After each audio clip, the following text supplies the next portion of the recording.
Hello everyone and welcome back to the Longplay Club for Metal Gear Solid 2.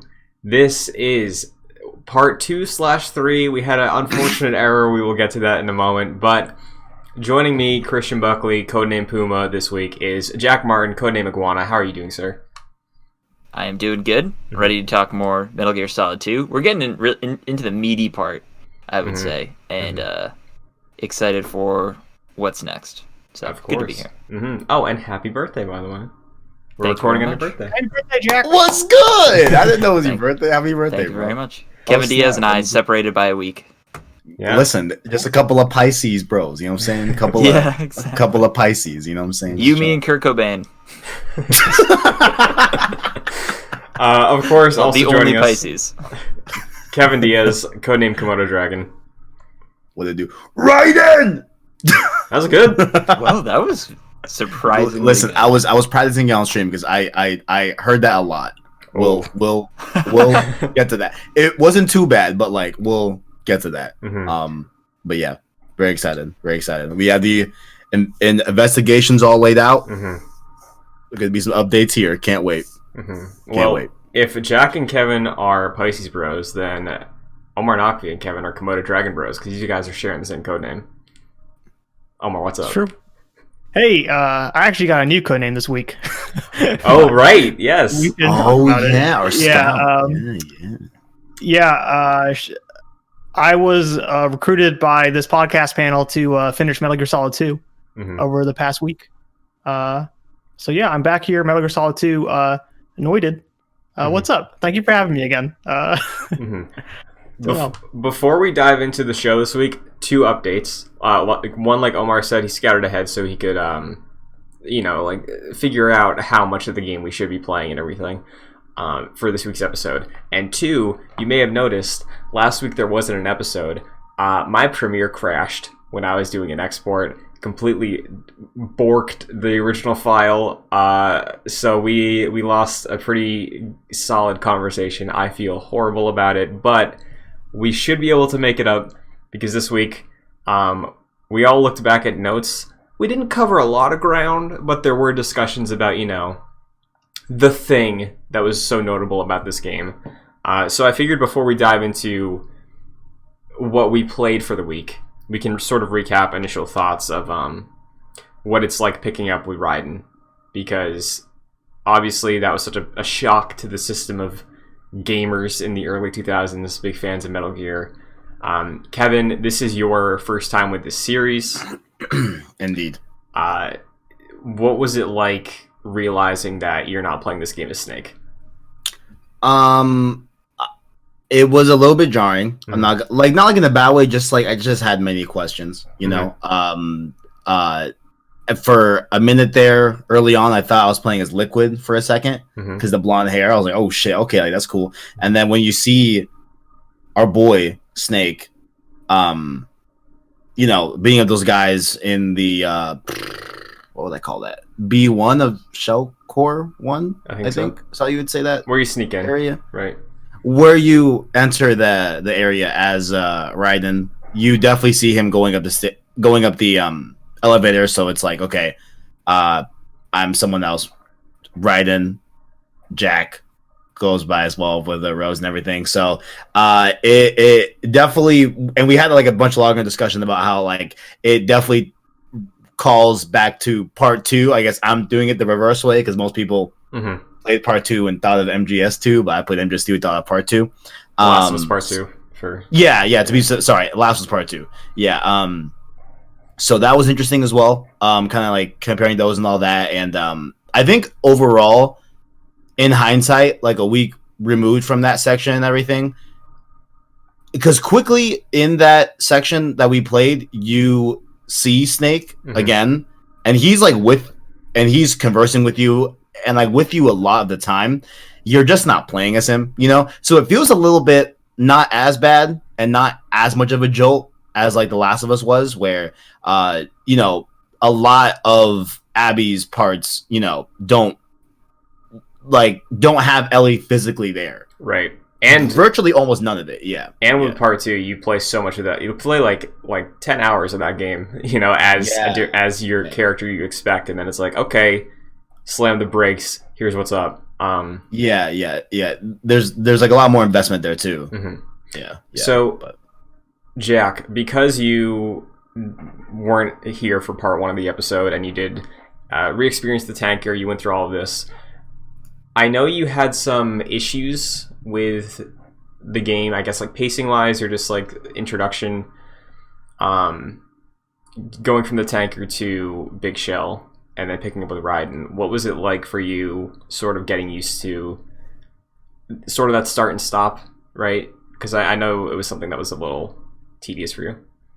Yeah, that was something I picked up on in the Lost episode. Mm-hmm. I suppose the thing I've come to realize that I think this game was meant to be played like the tanker mission was the demo that you'd play, I don't know, the release before, like months before, and then you pick up with this and you just start from the Big Shell. Mm-hmm. Because like it is very much the prologue, the tanker mission to the Big Shell. Whereas like there's tutorial parts in both of them, so you're doing a tutorial for like an hour, 2 hours. I think 2 hours it took me.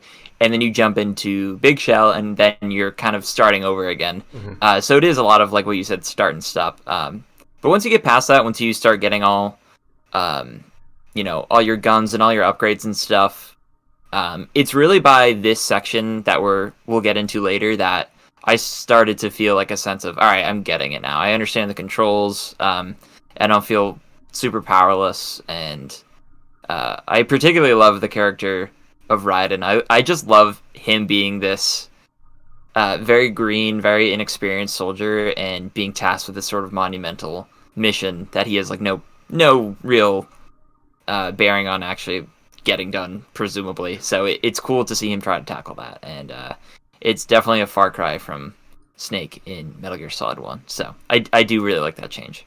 Mm-hmm. Yeah, I think like all of us are pretty on board with Raiden in like comparison to Snake, specifically for this game. Omar, with Raiden's perspective of everything, kicking off the game, lots of codec calls. Codec is the staple of the series.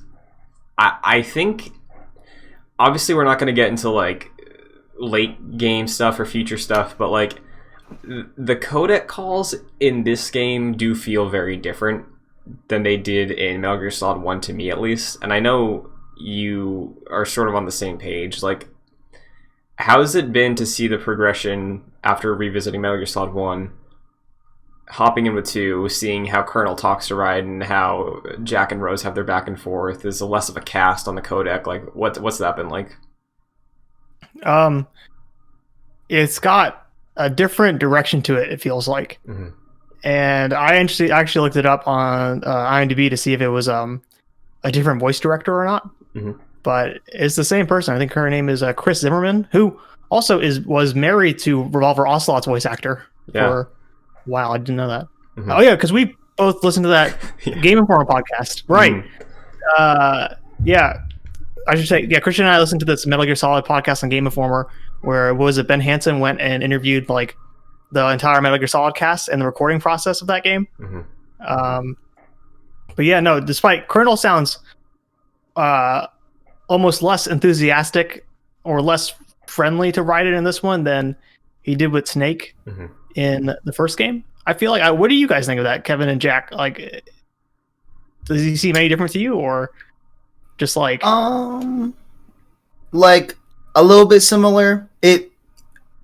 I think what I would compare it to is like when like a dad talks to like the older son versus the younger son, where it's like, we're gonna say some more things, right? But there's a different cadence, and like there's a different like way of saying things, even though you're both my sons, right?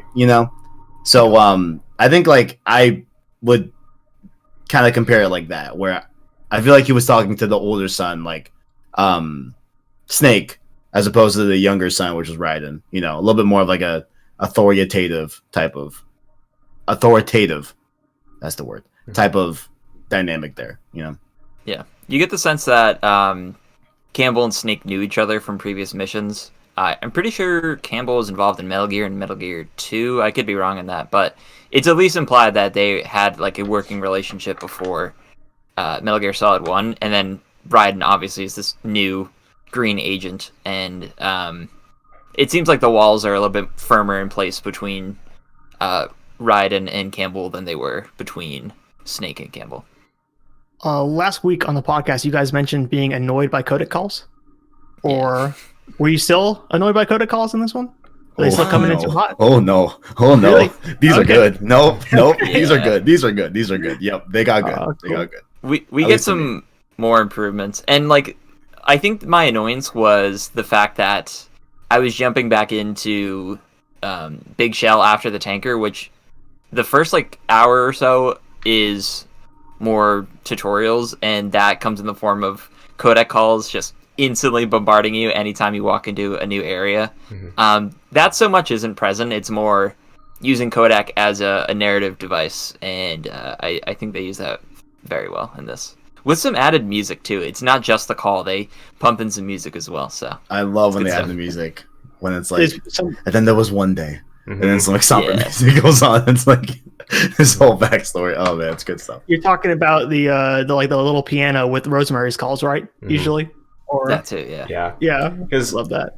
one of my favorite things I think from the last chunk was I think it's sort of obviously we get to like the April 30th thing going on, but we also get a fun little story about how they met, which I really like, and that I think from memory that's the first time the song, I'm not going to say the name of the song in case it's a spoiler, but when that song comes in and they're talking about how like they met and they were like fighting about King Kong and like the building he was on in the movie and stuff like that, and then they had a date in the Empire State Building. That's really charming, and I really like Jack and Rose's back and forth because, like I mentioned, the cast, obviously we end up getting Pliskin, and then this week we have a lot more, we get to meet Otacon finally, but it's really just Colonel, Rose, and Pliskin so far that we've seen for the majority of this playthrough, where Metal Gear Solid 1 had, you know, Miller, Deep Throat, Mei Ling, Naomi, Nastasia, Colonel. Like, we had a huge cast, so a lot of that stuff was optional, and there is optional codec calls here, but I just appreciate that it feels much more like intimate because there's a smaller cast, and Raiden's main resource basically is his girlfriend. So I think it's interesting that Kevin mentioned the fact that in this game you're talking to Snake on the codec a lot, or you hear from him a lot, and also the fact that he thought that Raiden might have been Liquid at the beginning. Yeah, Because it's almost like a reverse dynamic of Metal Gear Solid with Master Miller Liquid talking to you as Snake. I feel like yeah, and like I feel like this whole Raiden section very much like in terms of like what you're doing, the objectives you have to do, like it definitely does feel like they shoved in like an MGS1 remake in here, you know, in like a lot of different ways that like I just find Nikita and interesting. stuff. Yeah, like there's just a lot here that like even some boss fights I feel like play similarly to other boss fights in MGS1 kind of sort of, you know. Definitely that Harrier and the Hindy. Yeah, that as well. Yeah, that one straight up. Like there's, it's like, so I think one could construe that, oh, it's like reused assets or whatever, like reused mechanics, but like I enjoy it. I don't know.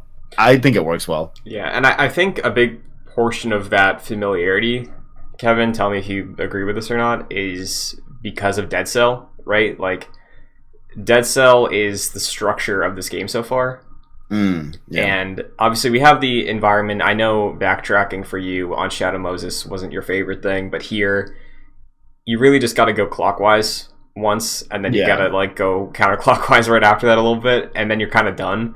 And so much of that progression is tied to chasing after Dead Cell, which, similar to Metal Gear Solid 1, they are what makes it very Metal Gear Solid-y in a way, based on what we've seen in the series so far, because MGS1, it was Foxhound, right? And we had these all these villains with their strange quirks about their history and what's going on.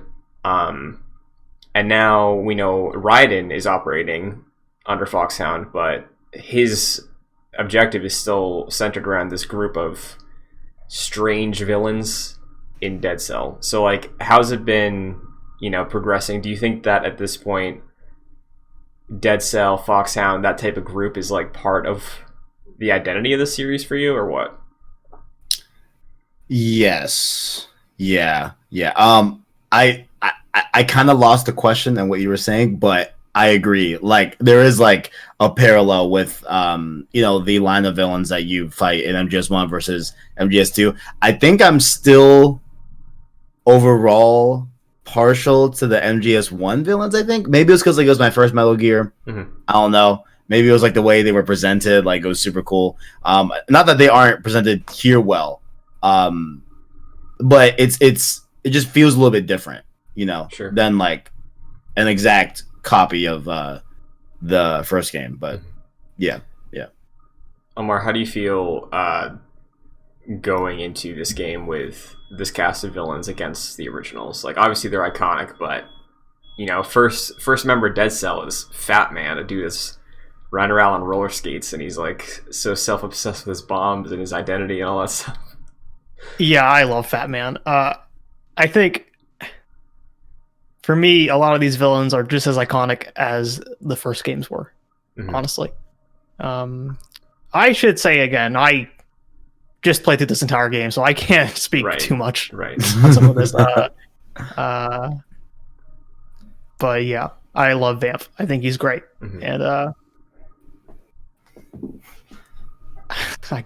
hey, what do you think, Christian? No, yeah, I like him.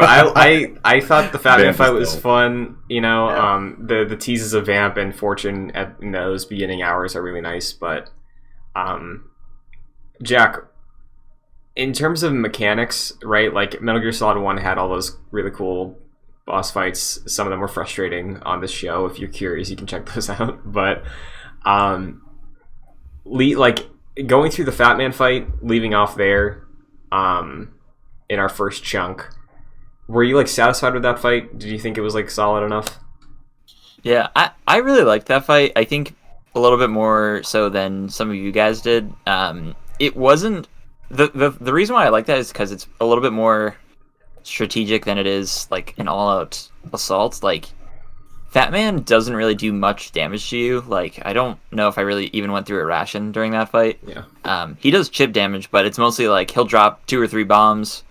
You have to defuse them, but you always like want to defuse a couple and save one and do as much damage as you can to him, and then defuse that last one before time runs out. So I really like that. It's certainly not that much of a challenge, but I think his character is definitely involved in that fight, like just his personality, and also the fact that it's more of a reprieve from what we are familiar with from Metal Gear fights, which sometimes can be frustrating. So I did like that change in that design of that fight. For sure. Unless anybody had any final things from that lost episode, I think that's most of the content that was covered for our last chunk. The one thing I wanted to add, which I added in our lost episode, was the pressing R2 during the codec calls. The characters will go, "What?" or "You do that," and it's even more funny this playthrough. I just always do it, and it's absolutely hilarious. For sure. I think this game is really funny. Like, I feel like it is always making jokes. And I think it's all intentional, but I don't know. I'm laughing a lot during it. Totally. So we wrapped up the fight with Fat Man. Immediately after the cutscene, Cyborg Ninja shows up. We got a reference earlier in the game. We got an illusion that maybe there's a Cyborg Ninja, and then I think Pliskin's like, that's impossible. But Kevin, what was it like seeing Cyborg Ninja show up as a messenger from the Lolly Lule Low? New investigation, ladies and gentlemen. 3/4/21. Here we go. We're back in business here. The cyborg ninja conspiracy. Okay. I wrote they. I don't know why. The cyborg. Okay. So what do I think? Honestly, I got no idea. Right. Well, this person has an accent. Right. That's something. Right. Frank Yeager did too, but different accent. Slightly different. Okay, but like it. Look, okay, I'm gonna definitively say, no way. It's our boy Gray Fox. There's just no way, right? I mean, nah. Like he died once, twice now. Nah, but like that one seemed like a definitive, like dead. At least to me, I don't know. That helmet's a little different. Did scrape his foot or the foot all over. Now there's like a darker tone than where I remember. I think, you know what? Actually, I don't know if I can say that.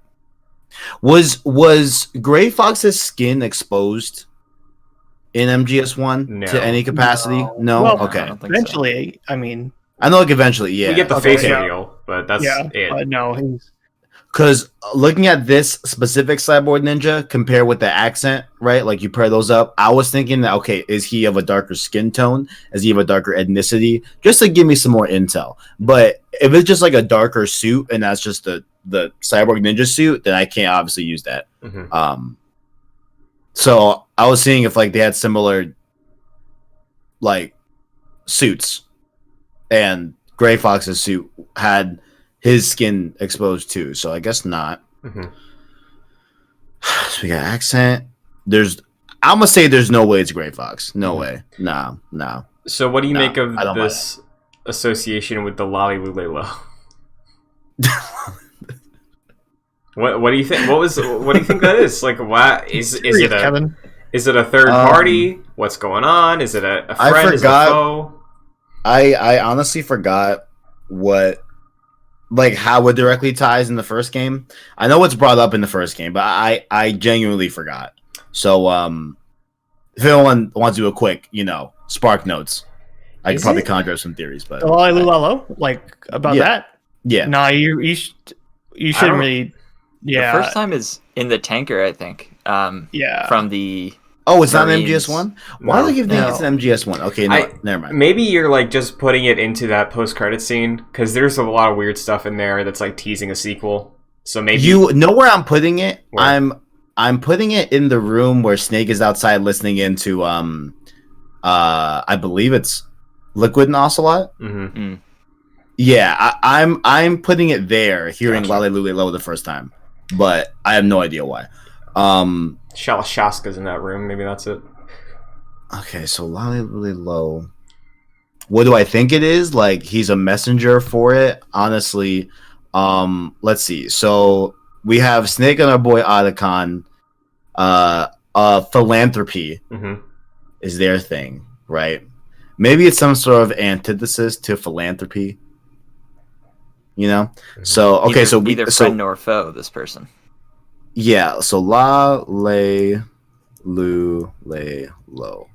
I know La and Lo are the first and last L's in that. I don't know what's in between, and I just mix it up every time.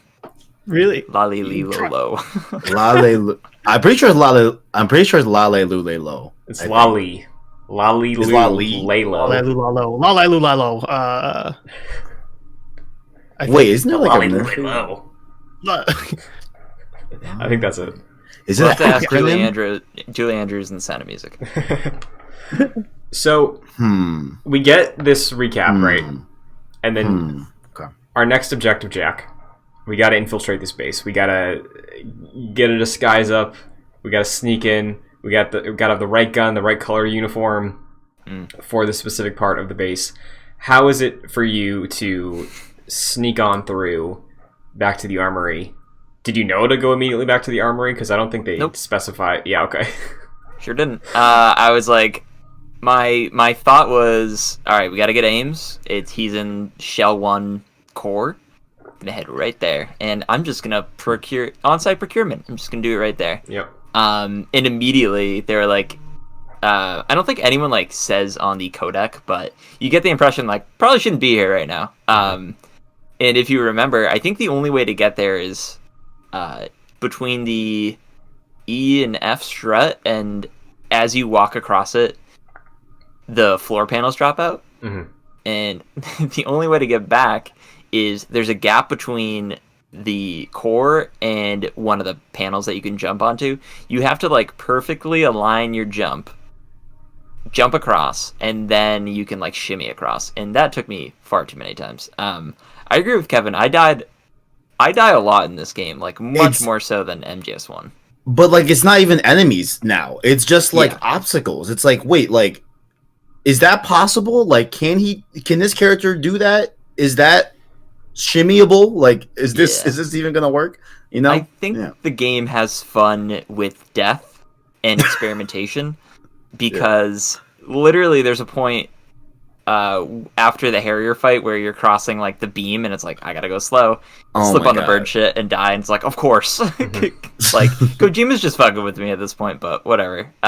So no, I did not know to go to the armory. Eventually I call Campbell and he says as much, and I'm like, yeah, thanks for the warning.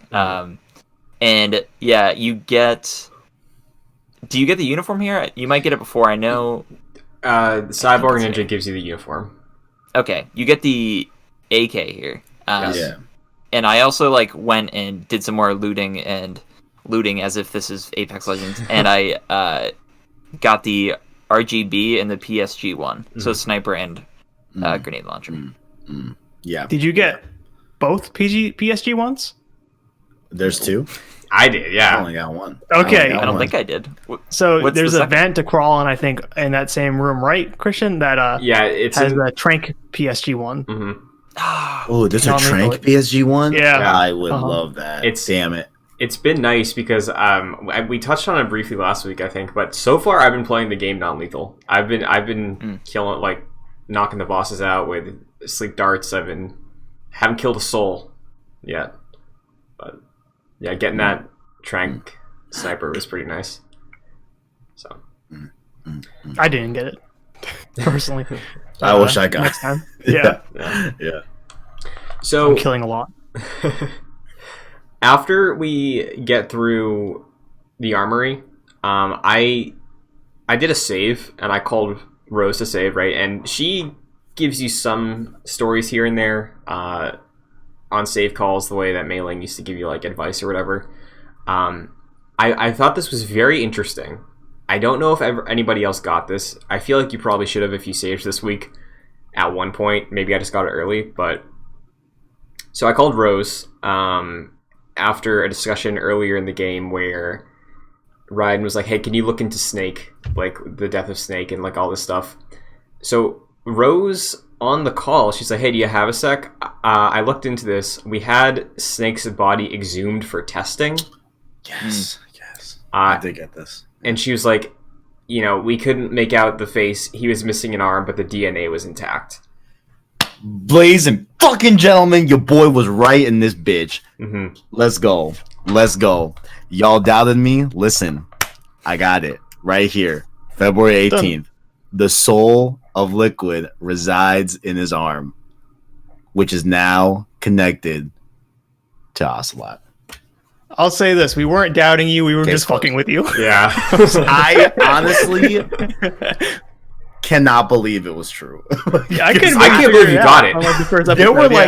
There were multiple days where I'm just like, man, like, could that even be possible? Like, I don't know, man. But like, there's been a lot of things that like I wouldn't, Also, we get a nice shout out to I think Cyborg Ninja describes the pan card again. I'm like, fuck yeah. Mm-hmm. So if that is possible, but so that's like legit.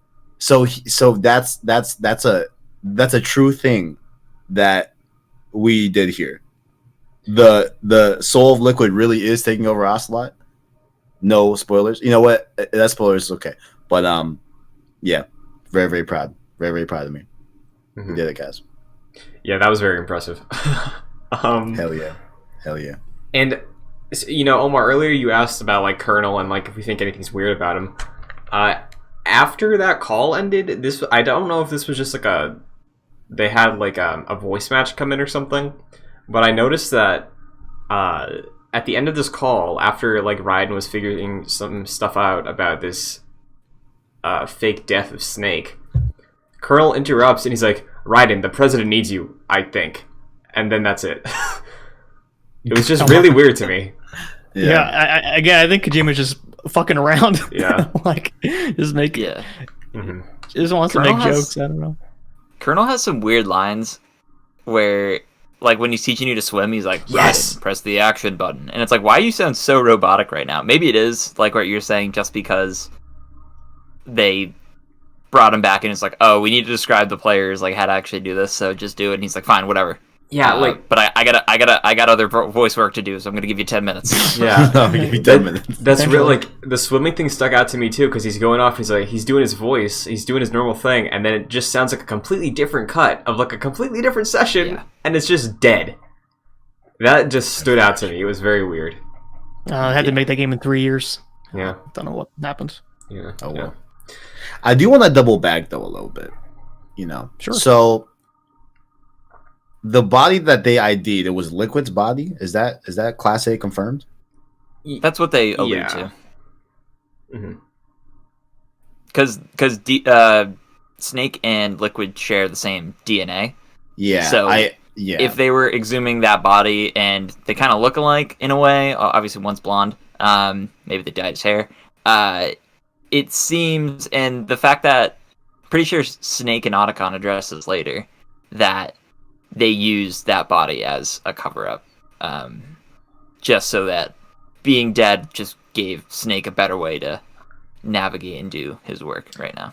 Yeah, because I think, Jack, in that story, I'm pretty sure they might be referring to something else, but I think they said something to the effect of like, oh yeah, we had a really, really hard mission that we had to do between what happened at the tanker and where we are now, and I think it was implied that was the mission where they had to steal his body. To steal the body, yeah. That would be a great little DLC expansion, let me tell you. Yeah. Did they say it was because like I think there was a side comment of like something about the body being frozen, right? So I was like, man, like did they get that body from outside of Shadow Moses, like because it was snowing in that region? Was his body just there, just chilling? Literally. Yeah. Oh damn, yeah, literally, yeah. I feel like some scientists maybe collected that and were probably running tests on it because he is, of course, a clone, and that is pretty significant. So that maybe they froze him or something.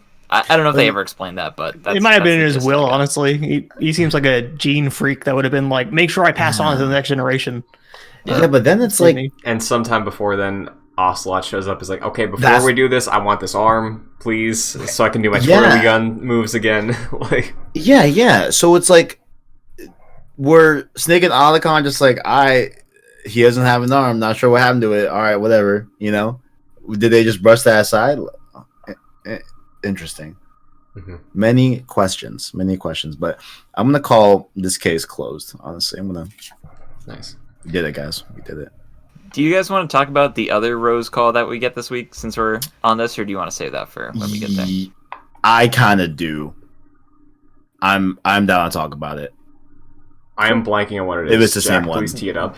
So this is the one where you save again at some point. I forget where exactly it is, but it's in this playthrough. You call Rose. She again talks to you. And then begins to describe their relationship and how they don't know each other at all.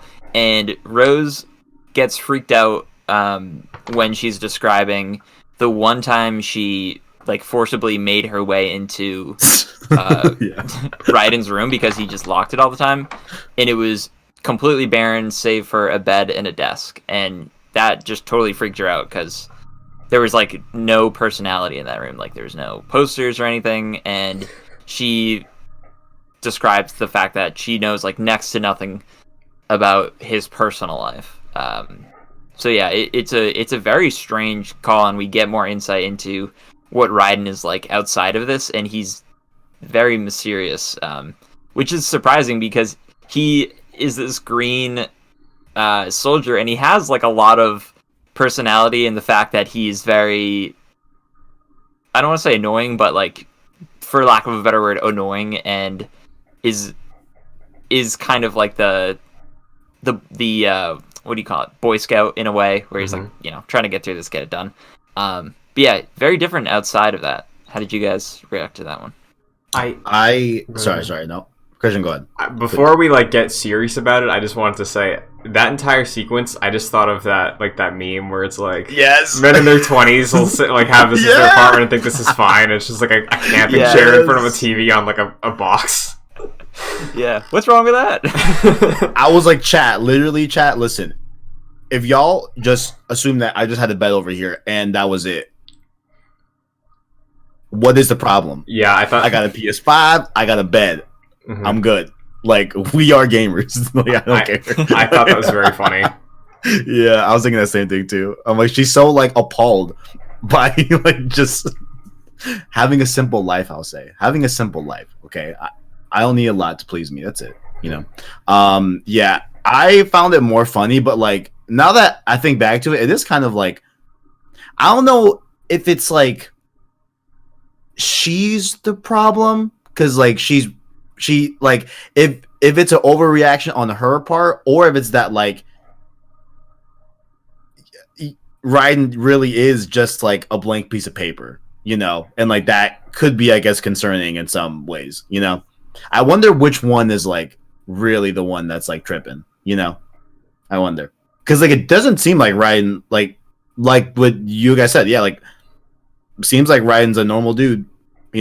As far as I'm aware, like I would say a lot more normal than Snake is, for sure. Mm-hmm. From like a general average person standpoint. Mm-hmm. Yeah, because they had that past where they met up, and like what Christian was saying, they did have that conversation about like Godzilla and King Kong. So like there's some personality there. I think the implication with this call is that Jack or Raiden is like unwilling to divulge information about his personal life, and that's unsettling to Rose, where by the way, they shouldn't be together if that's the case. Like that's just very strange how these two are actually together, because they don't seem to connect at all. But right now they are together, and he seems unwilling to actually talk about himself. All you need for a good relationship is to have the same interest in a movie. I think. That's the takeaway. Yeah. Thank you, Omar. I appreciate No that. problem. I appreciate that. There were two quotes I pulled specifically from that call, Jack, and I think just like hammering everything you're saying, that I think are just kind of like really creepy in a way. One was Rose said, again, like, because I think earlier also on a save call, like, she asked a question, then Raiden was like, well, what about you? And then she's like, you never talk to me. And then she hung up, I think. She said, I'm so lonely. You've never slept beside me. Talk to me. You leave bed, like, immediately after falling asleep. And then Raiden said, it's because I'm scared of the night. Yeah. Do we have any like elaborations on that, gentleman? Like, is that a spoiler that I can't ask, or I have no idea. That was just first brought up there, so that was sort of like, what? Yeah, and the other one, which was like, Jack, you're talking about these people shouldn't be together. Yeah. She's talking about, I didn't like write down the full quote, but she brings up like, oh, it like the first time you raised the hand at me or something, and then she follows it up with, it wasn't your violent nature that scared me, it was your room, a lifeless room like your empty heart. Yeah, you can tell a man wrote this. That's the takeaway from this. Pretty bad. Pretty bad. Yeah. That was a bit of a standout. Yeah. There's another. Like, we'll get to it. Okay. Did you guys notice that Raiden's name is Jack and his girlfriend's name is Rose? Yes, I did. Yeah. Okay. All right. Yeah. Cool. Yeah. Wait, like the Titanic. Yes. Yes. Oh, Yeah. I did Yeah. not put that together. Really? That's Oh, a good wow. call. Really? Yeah. Oh, I've been thinking that the whole time. Like, I saw the okay, I guess, Titanic like once. I Same, feel same. like there's something here about Kojima writing American melodrama with the way these two talk to each other. Yeah. Mm. Yeah. No, you go ahead. That was really it. Like, I don't know. I think what I find more and more interesting is that just like how he portrays America. Like, even like when you look at Death Stranding, right? And like even when you look at like how, you know, has like Jack and Rose and stuff like that, and like just how he portrays America is really, I find interesting, and I don't think you could get that from like an American's perspective. I really don't. You know, I think it takes like an outsider to like have that specific lens. You know. Mm-hmm. Definitely. I keep saying that this game is funny, but I really do feel like it's a big joke on this Oh, for country sure. sometimes. Like, Yeah, for sure. it's, Well, like it's funny you say that because you think about like Rockstar Games being a British studio Totally. and like very very much much more satirically writing about the United States, especially in Grand Theft Auto. So yeah, it is interesting how we get those perspectives on the United States. This one I think a lot more subtly, but still in the fact of writing from an outsider's perspective, like you mentioned, Kevin. Yeah, super interesting. Jack, weren't you a GTA 5 hater? I wouldn't say I'm a hater, but I don't like that game's story. I think I'm with it's you. very heavy-handed, Yeah, me too. and I much prefer GTA 4 and Red Dead Redemption. That's obvious, but Yeah. Yeah, of course. Um, Can I mention this one thing? I'm going to forget it. Sure. I went and played through the Metal Gear Solid 2 tanker demo this week. Okay. From Zone of the Enders. It ends on the Olga fight. It's not the whole tanker, which I did not know. Interesting. And, so it also- doesn't even go. Oh, interesting. Okay. No, just the Olga fight. And so it's like actually like 10 minutes of gameplay, really, if you know what you're doing. And also, what's really cool about it is it doesn't have English voices. It's got the Japanese cast and it's subbed, which I think that's the only time you can actually play Metal Gear Solid with English subtitles and Japanese voices. Huh. But it's really weird, and it's like an earlier build of the game too, where the codec calls like the Otacon and Snake models are like way worse, and you can rotate them like weirder. I don't know. It's super bizarre, but it's cool. It's cool. Sorry, had to bring that up. No, it's really interesting. I didn't know that. I just put together from your description of that codec call, Omar, that Sly Cooper stole the codec Yeah. Really? from I just put that together. Like with Bentley and Sly talking, especially in the first one where you can move their heads, like bob them up and down for no reason. That's definitely a Metal Gear Solidism, so that's really funny. So picking up, we get our suit, we have our gun, we got to sneak into this new portion of the base, and I love what we have to do here to like get into that elevator room or that scan room of like you have to get the guard in the chokehold to like while they're awake. I loved that so much, but I can see how that might be frustrating. Did anybody have an issue with this? Did anybody not like this? Did anybody hate something that I'm loving in Metal Gear Solid again? No. Yeah, this was a really funny part in stream. Okay. It didn't take me too long, but I just kept shooting the dude instead of trying to choke him. It was a whole thing. I was just being stupid. So the first like real attempt I thought I was gonna get it was that I knocked one of the guards out completely. Not killed, but just like knocked him out with the spinnies, whatever. And I dragged the body and tried that. Colonel was like, nah, bro, you gotta be alive. Like they have to be open, whatever. It's like, oh man. So then I was trying for a while, many failed attempts. I don't know, like I was trying to like knock on the door and act like someone else was trying to go out and that the other guy would be, oh, okay, cool, just open the door. I thought maybe eventually like he would go in and I would just follow behind him. Wasn't working. I did have to take the L and Google it. Sorry. So then I had to learn the mechanic that I think me and Omar talked about not knowing how to really do was to grab someone, which that was a new thing for me. But it was pretty easy once you like get it. It's an easy thing, but yeah, it took me a little bit, but it was fun. It was funny. Omar, did you get it? I mean, like, is this something you remembered or no? I had to. Well, no, yeah, I actually just called the codec a bunch. I think to figure it out because I was doing the same thing as Kevin. I was just knocking him out with Trank and trying to. I was hoping that Raiden could like Minority Report, scoop out his eyeballs or something, and put him on the thing, but that was not. There was no prompt for that, so took me a bit, but once you get it though, it is a thing where it's like, this is cool. I'm glad they have a system like this. Yeah. So. Because the first attempt, I definitely did use the trank gun, and it didn't work, and I was like, oh, so I just probably have to, like, hold them up and then do it, but, Jack, any difficulty here? Nah, dude, I'm a pro gamer, so Hell yeah. I know what it is. But Love I to see actually, I like, followed him and, like, wait till he got it a little bit closer, and then I was expecting that method not to work. Like, I thought you would have to, like, actually knock him out and then do it, but I was pretty surprised that that was the route to take. And then immediately when I got in that room, they were like, "You don't have the necessary materials. Get out of here." And I was like, "Okay." Yeah, because what did you need? You right. needed You need the directional mic.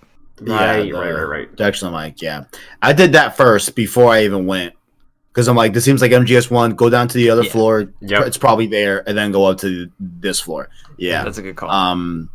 There was some weird stuff happening on that bottom floor. Yeah, because there was the directional mic in the top left corner of the room. There were a lot of guards on patrol. There was the bird that was saying, like, Hal. And a bunch of stuff I don't like get that. what the hell was going on. Wait a fucking minute. Oh Is my that God, bird someone else's bird that we might run into? Maybe. It said something about on top of a locker. Yeah. I did not know what that was.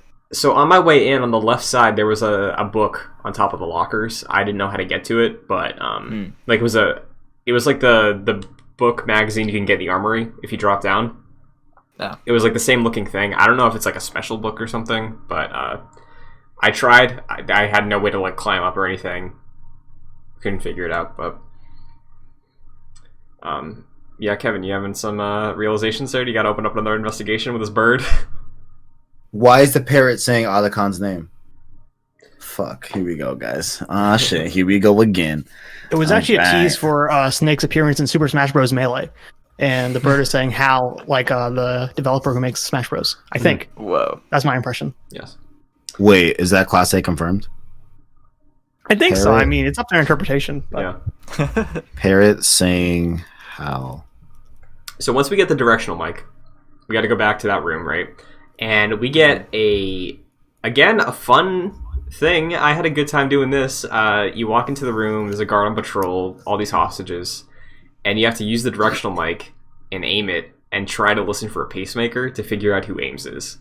I think he is like randomly spawned in that room, but for me, he was like one of the outliers.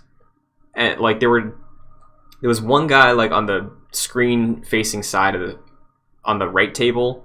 I checked it, sounded normal, and then there was another one on the table to the left. Checked it, it was very clear a mechanical sound there, and I was like, okay, well that's Ames. But I don't know if that would change on different difficulties or if it spawned in a different place for you guys, but what was it like trying to find Ames? Yeah, because for me, Ames was if the staircase is like top of the screen, Ames is bottom left of the screen. And I hope it's random because it is a little fun because you have to always be carrying the weapon with you. So you would have to switch out to the directional mic, make sure the guard's not looking at you, get real close to someone, like stick it in their face and just listen for the heartbeat. And from what I gathered, every heartbeat was a little bit different. So there was a sense of, is that the difference? You couldn't tell. And then obviously you get to the one where it's like, oh, this is clearly it. But it took like some trial and error. I actually started like top left and worked my way down. So thankfully Ames was like pretty soon after where I started. But yeah, it was a cool little puzzle. Omar, how do you I fare had them in the same spot. Yeah, same spot as Jack. Bottom left. It took me it was the second guy I found. Honestly, I put the mic to, which led me to think well, that can't be it. But you're right. It was so obvious. So yeah. Wait, yeah, mine was bottom left too. I don't think it's that random. So was mine. I checked and somebody said that it was random, but I don't know if it's I looked after the fact because I was like, did I just get lucky? Because there's 20 people in that room, or 30, I think, whatever the exact number of hostages is. But he was the second one I tried, so I was like, did I just get super lucky? So I wanted to look, and somebody said it was random, but maybe it's random based on, or maybe it's not random, but maybe the difficulty you're playing on varies it. But Jack, you're on normal, and the three of us are on. Or I'm on easy, and Omar and Kevin are very easy, so... Because, well, we do get the cutscene afterward, and that would imply that he would have to be in that location. Sure. Right. So. Right. Yeah, that makes sense. Yeah. But this cutscene... is this the longest cutscene in the game so far? Because this was chunky, if we're counting, the dialogue with Olga and Snake, as well as being in this cutscene. Divorcing the tanker mission, maybe. It was a long cutscene. Yeah, definitely. There's a longer cutscene this episode, right? Wait, I'm trying to remember if it was this one or one. I know one. It was a good it felt like 25 minutes, straight up. This one, okay, but I forget it was this one. It was definitely lengthy though. So this one, I pulled a lot of highlights out of it. If you want, I can just blitz through all the points Ames brings up, and we can just talk about it after the fact. Sure. Yeah. So, Ames, we rip the duct tape off. He says he's in on the Lollilulelo. He's under the impression that Raiden was sent in by the Lollilulelo. Ocelot is watching this interaction, and he's cool with it. He kind of just sighs. What's up with that, maybe? And then Ames brings up they can speak through nanocoms, and Raiden's like, the hell is that? We just go to the codec. The tanker was on purpose? The entire tanker incident was intentional? Don't know. I forget who made it intentional. The next thing I have is breaking down the quote-unquote Snake, Ocelot, Olga interaction. So do we want to just cover the Ames thing right now? Or do you want to just keep going? Oh, wait. Just keep running through, I think. Okay. So in the middle of that interaction, Ames is like, oh, there's Snake. Because a guy comes in, he's got his collar popped up, he's got white hair, you can't really see him. And then Ocelot shows up as well. They have an interaction. The two of them they seem on good terms. They're talking about how Dead Cell can't be trusted, even though they're working for them. We get a name drop of the Patriots, and that this is all about Outer Heaven. Olga shows up. She's also in line with them. Gurlukovich was shown on the tanker section. Obviously, Ocelot killed him. Olga does not know that. She's still working with him under the assumption that she's kind of paying off her father's agreement or whatever. Ocelot talks about his arm and then also says, I never trust a Frenchman. And they kind of all agree. And there's more from that conversation because they talk about the Compton effect, which is brought up again by Ames, explained as a EMMA field, which will be used to basically toast all the electronics on Manhattan, sort of dismantle the control that this organization, the Patriots, has, and allow the king, as he's referred to, Snake, and Ocelot to sort of, I guess, liberate Manhattan and turn it into an outer heaven for them. And then after that, Ames dies. So we can just talk about all that stuff for now. Yeah, a lot of Metal Gear Solid parallels in this one, I feel like, where when you're listening to Ocelot and Snake, or Solidus, or whoever King in that thing. They it's just like the scene in Metal Gear Solid 1 with the Palkia, I feel like, right? Where Snake is right before coming up right there, and Ocelot and Liquid give this whole speech knowing that Snake is there, right? Because Ocelot here knew that Raiden was there, right? I don't know if he knew it was Raiden, but he knew somebody was talking to Ames. Okay. Yeah. No, so we're using the directional mic at this point, right? Yes. I love that directional mic. I think it's so fun. I love that. Like the subtitles getting smaller. Yeah. It's so cool. Yeah, it's nice. Yeah, So it's cool. super cool. Super cool. I like it. Yeah, and I love that comes back later also. With Olga's phone call, because I think it's a cool mechanic, and again, just sort of adds on to the layers of espionage in the series. So yeah, I liked it. Like just like I know we're jumping, but like I feel like I'm gonna forget to say it. I like it with Olga because like you can almost like imagine her pacing back and forth, even though like you don't see it, you know, and that's all done through the mic, you know, like through that whole mechanic. Like it's super cool. I like it. Definitely. But we I think this is a pretty big one. We also, I think maybe Cyborg Ninja talked to us about this, but there's a Metal Gear being housed here, and Big Shell isn't a cleanup site. So, and the fact of everything we learned in this conversation between Ames and Solidus and Ocelot and Olga as well, like you get the sense that Raiden is like, my mission here is just not what I expected it to be. In fact, it is like radically different. Yeah, and like Snake in Metal Gear Solid 1 gets that, but he's still like the base of his mission is still there. It just changes along the way. But for Raiden, he's like, this is not like we're calling audibles left and right. This is not what the play that we were running first quarter. This is way different. Because at least in Metal Gear Solid, Snake had a history with Metal Gear, right? Like, he shows up and he's like, oh, there's this new version, it's Rex, we gotta take care of this. And then we talked about this a lot, too, of Raiden just being, like, the best they had for this mission. You wonder, similarly to the first game, if he's being lied to a lot, because for his mission, he keeps bringing up this ransom, right? And everybody he's meeting, like Snake and Ames, are like, the fuck are you talking about? What ransom? Nobody's asking for $30 billion. Like, what do you... What? And the environmental risks of this mission. They're like, what are you talking about? There's none. Yeah. But I do really like how they're sort of tying this game to, like, the nuclear...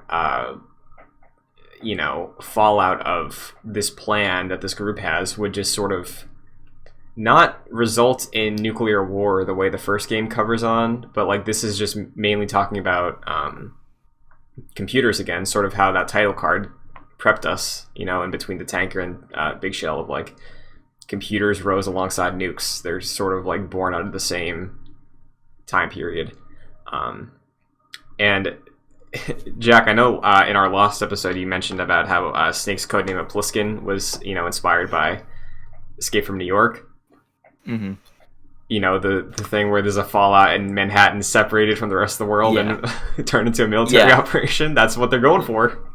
The fact when you were reading or like going through your notes of describing this and Outer Heaven being New York, I'm like, of course, like you get the sense that Kojima saw that movie and be like, that's a cool looking protagonist. I'm going to name my character after that.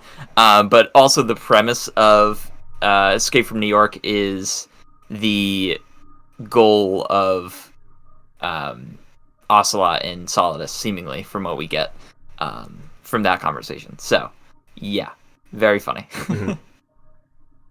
Kevin, did you have something to add to that? Wow. That was a lot.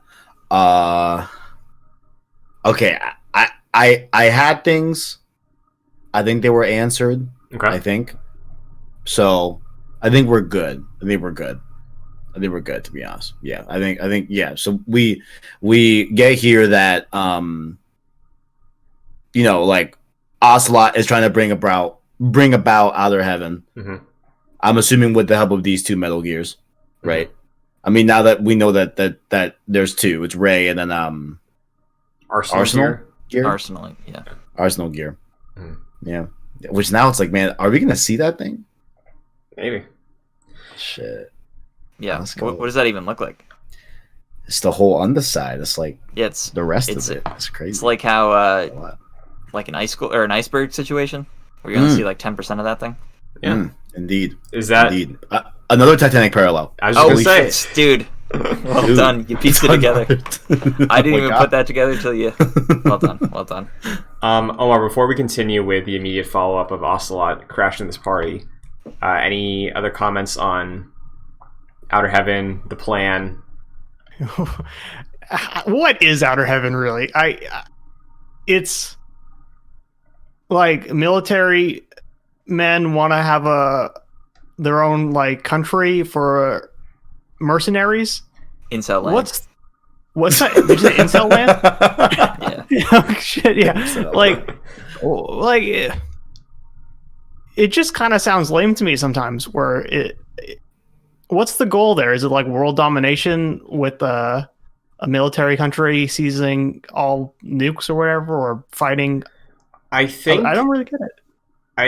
Obviously, like, I'm not gonna like cite anything, but my understanding of Outer Heaven is that it's meant to be a land where the people that are like, oh, I don't like politics, like, I think it's like those types of military personnel of like, they feel like they shouldn't be bound by the confines of government, and they sort of exist in like a tribal state of like when warriors were, like ancient history. Respected. Except they have guns now, and like and they have nukes, and like that's, it's like it's something that clearly can't work with the way that in the games and in reality, like the military industrial complex works anymore compared to like how Roman soldiers were treated. But like, I think it's the ideals of the people that want to bring Outer Heaven to life, and the plan of the OG Big Boss to like create a society where the people who love that life and find purpose in that life can exist without being like politicized by governments and stuff like that. I think that's what Outer Heaven's supposed to be. But like it would be like super political though, right? Like, yeah, that's if that exists, like it, because it's like it's like how 6 Days in Fallujah is like, we don't want to be political. It's like yeah, it's like, no, because like with how military is in the modern day, like that's, I think that's the hypocrisy of Outer Heaven in a weird way, which like we can talk about more later, but it's something that can't work, and it's something that clearly they tried. Like Big Boss apparently failed to make Outer Heaven a thing, or at least he got close and Snake stopped it in the OG Metal Gear. Liquid tried to bring it back with Shadow Moses in Metal Gear Solid, didn't work. Now we're trying again on Manhattan. So like, it's something that seems like, we don't know how long this has been attempted to be a thing, but it seems like something that's destined to fail, because they want it to be this thing where it's about the soldier, it's about the power, it's about like sort of primal hierarchies, but because of where we are, they're relying on nuclear power and computers and all that stuff. Like, it's impossible to have that because inherently it will be political based on what they're relying on. I think that's the whole commentary there.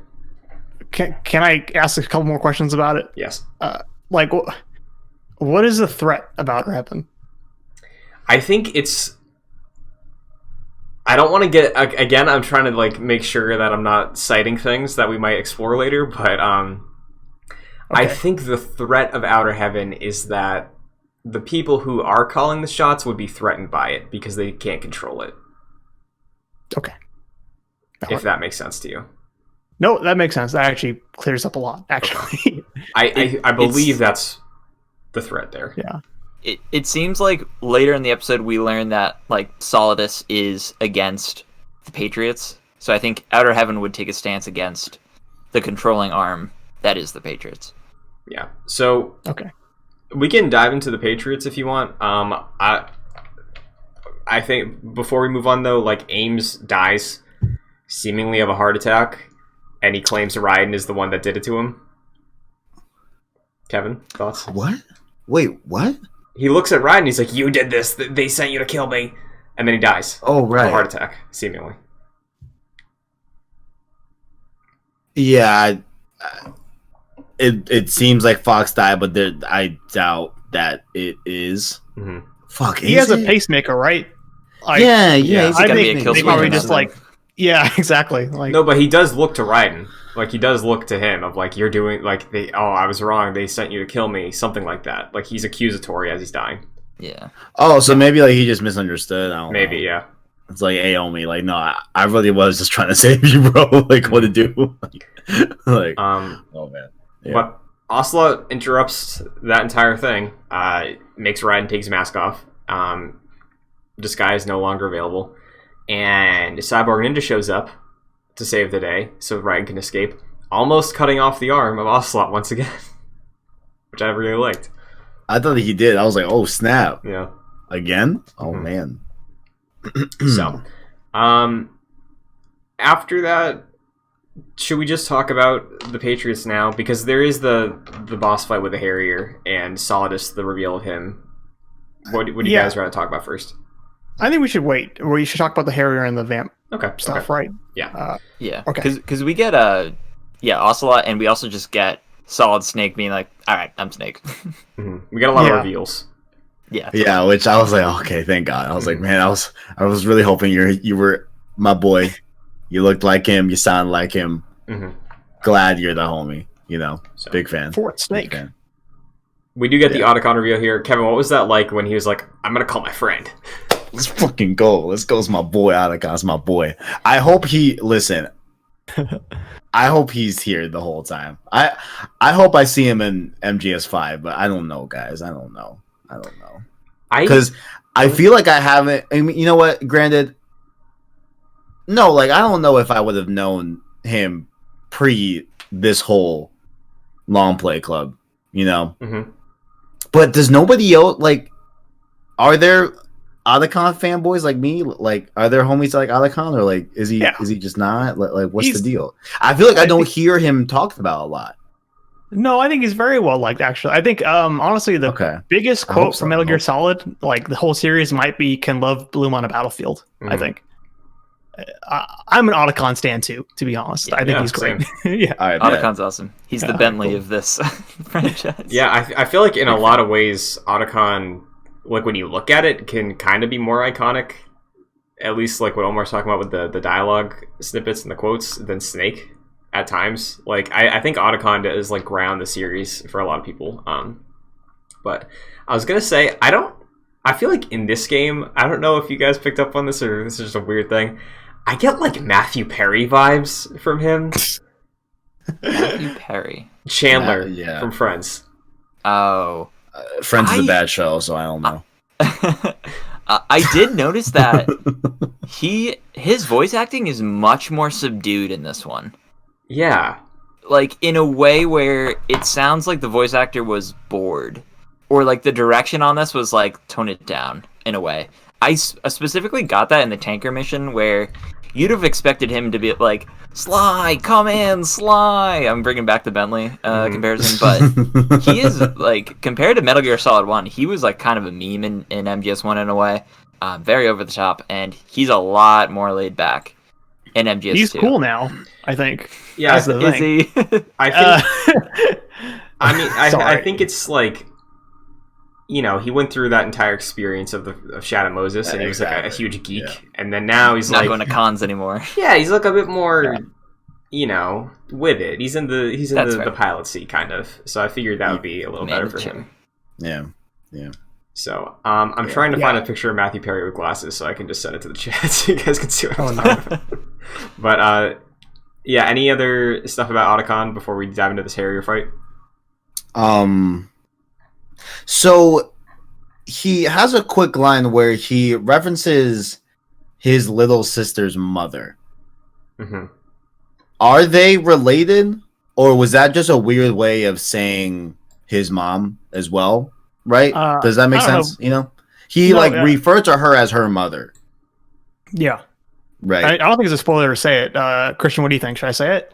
No, it's revealed in this either in this call or later the episode. But yeah, go ahead. Yeah. E is Otacon's stepsister, right? Half sister, I think, maybe. Oh, it's half? Same dad, Half? I think. Oh, really? I think. Okay. I didn't realize it was half. Okay, gotcha. You might be right. Alright, Yeah, cool. same. Yeah, Okay, cool. same dad. Damn, wait, that does have Otacon energy. Yeah, a little bit. I feel that.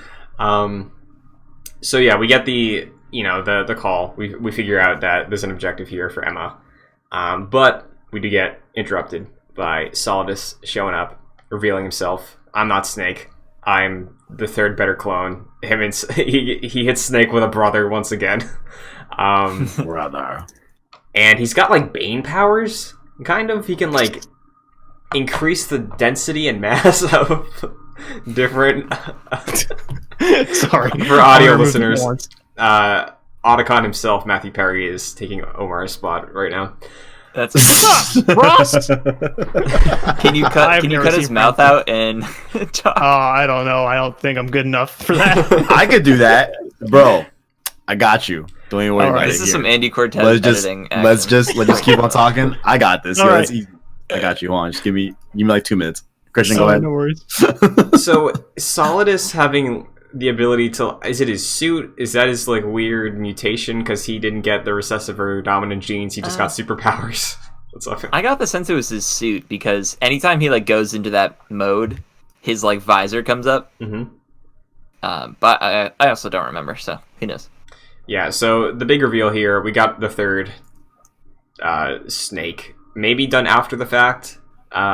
Still part of the Les Enfants Terribles project. Les enfants terribles. Is that where their hate for Frenchmen comes from? Maybe. Could be. Les enfants terribles. And we don't get to fight him here, but he does hop in a Harrier with Ocelot and, With Vamp, I believe. Vamp. Yes, thank you. Ocelot shows up later, but this fight was very easy for me, but I was chugging at times. This is the first part in this entire game that the frame rate took a dip. It was with some of these big explosions. There was a lot going on. How did you guys fare in this fight? Yeah, this the is Harrier? super easy. The Harrier. Yeah, really easy. Yeah, really. You basically just you basically can just use the like stairwell to just dodge attacks. So yeah, nothing too challenging.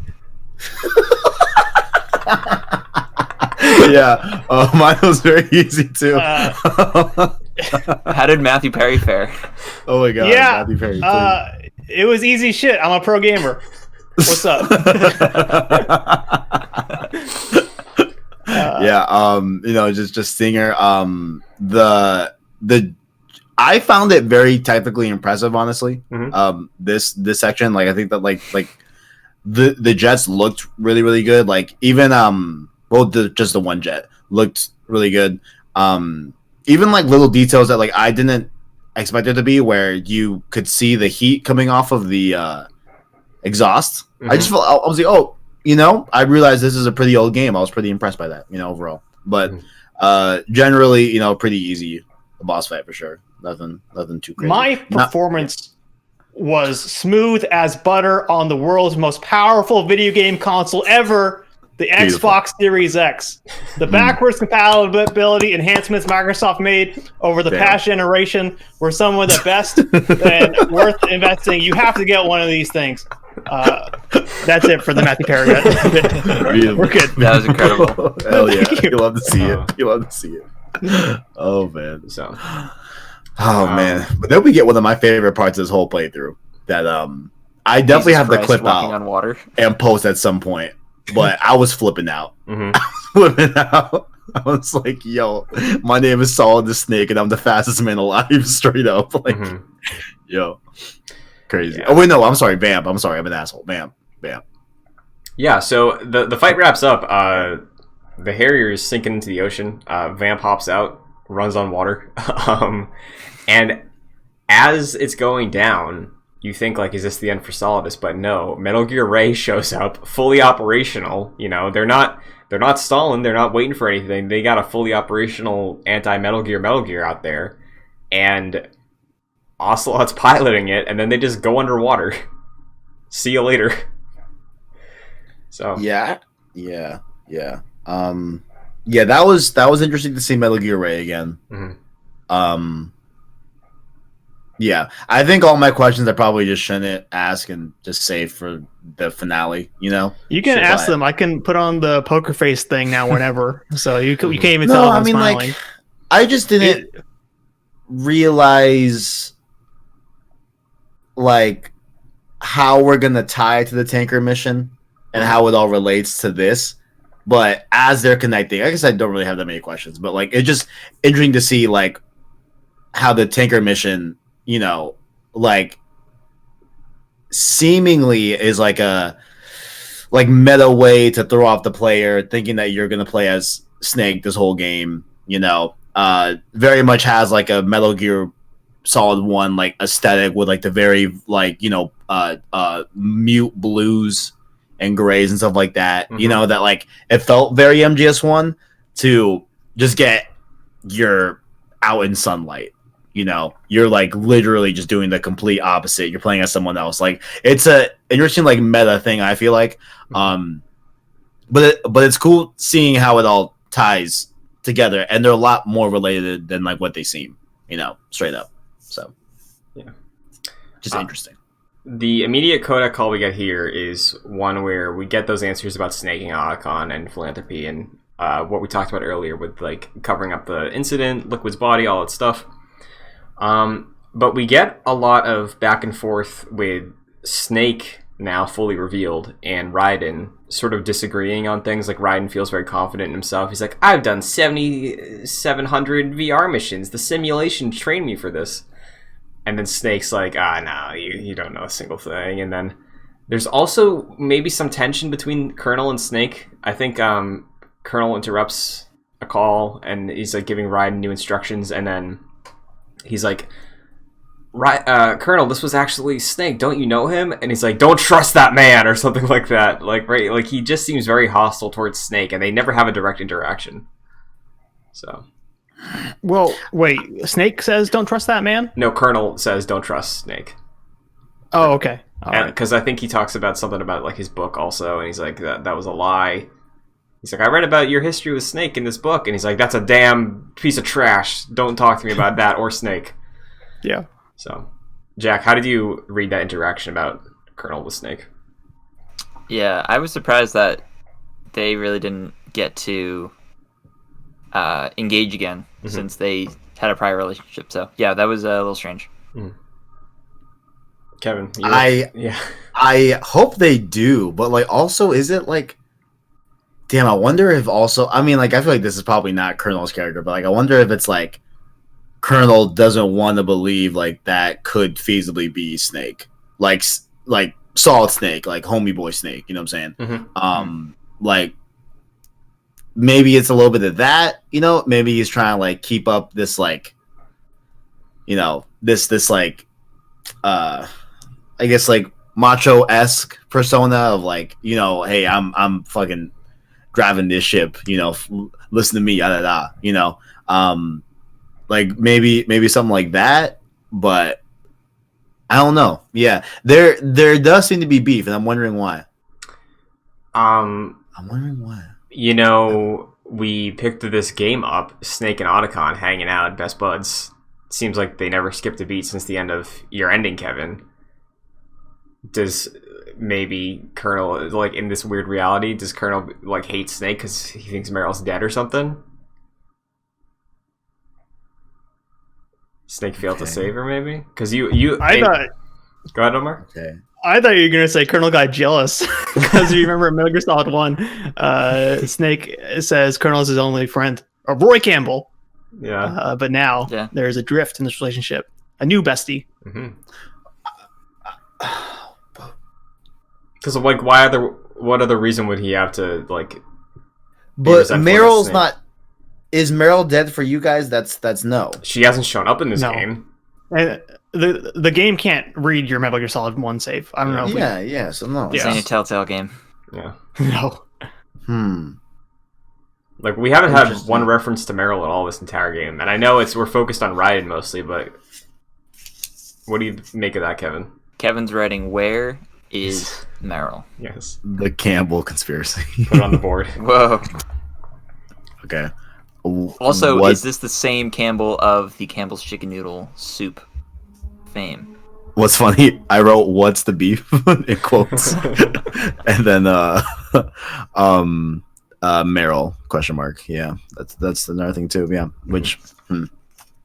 So we have a new objective before we get to our Patriots dump.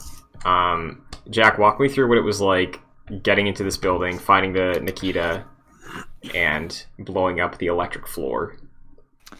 Yeah, so immediately after that Kodak call, you have to navigate over to the Shell 2. Yeah. And I would be surprised if you guys did not die, because I feel like you kind of have to die on the way there. Did you guys encounter a couple deaths? So many. The platforming, right? Like, it's impossible. Yeah. Yeah. It's impossible. Surprisingly, I feel like I died from errors way more. Like, because there is that one point where there is that huge gap, and your only way to cross it is to do the cartwheel jump. I was completely fine on that. It was everything else, just like walking through this place, I kept messing up. So there was, at first, if you wanted to, there was a ration by the stair that you would use to hide from the Harrier, but it was like a rickety thing, and like if you stepped on it for too long, it would fall apart. I tried like at least 5 times to get that ration, and then I was like, too much. You drop down to the big pipe. There's a ration behind you that you can get, which I would always attempt to get. It's pretty easy. You just walk up and get it. And at the very end, there's bird poop, of course, because that's funny. And if you walk on it too fast, you'll slip and die. So you got to be careful about the bird poop. And then you jump across. I wanted to get up on the part to the left. Me too. Use the coolant. And as soon as you jump up to the right, there's a fire that starts, and then you use the coolant to diffuse it, to extinguish it, and you could try to jump across, but it never extinguishes. So I think that's blocked off for now, unless I was being dumb. Are you guys using the phone? Are you picking up those calls? Yeah, I've only had like 2, I think. Same. Yeah, but I think you get a call there to put out the flames, right? What happens? To get to the ration, I think so, yeah. Like the one that on the stairs that Jack mentioned. Yes. The like cell phone, right? Yeah. Is that what sends you you emails. Yeah. Like it sends emails. Yeah, it rang. Well, like it buzzed my controller once when I was doing the Nikita part, but I didn't catch it. Like I didn't get to look at it. Yeah, it took me a while. Chat was very, very gracious with me. You know, I was blessed with the chat. They were like, because I was trying. So I was shooting all of the panels, right?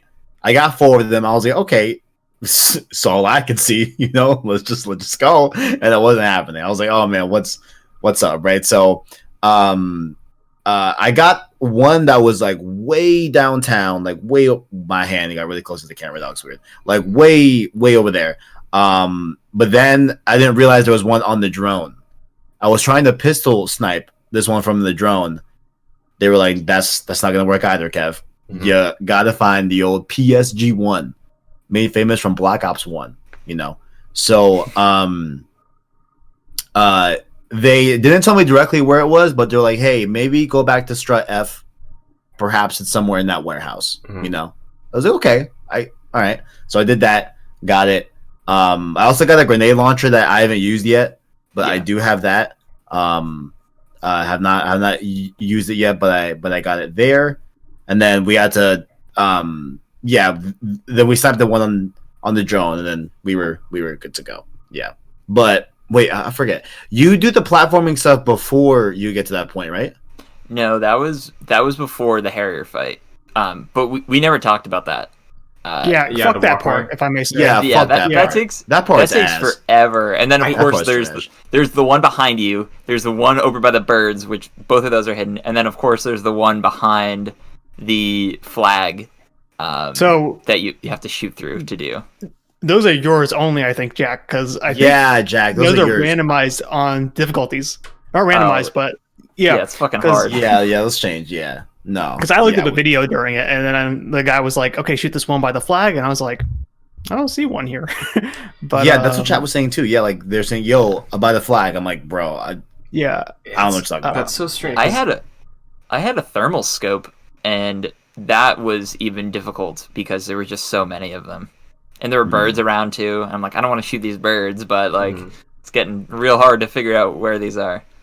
Yeah, I think it might have like bugged for me the first time because I went through and I shot I shot like all. I think there's like maybe 7. I shot all of them, and like I was spending like 5 minutes searching everywhere, and I looked it up to see what the cross-reference stuff was, and I did not see a single one. I took a step, blew up, game over.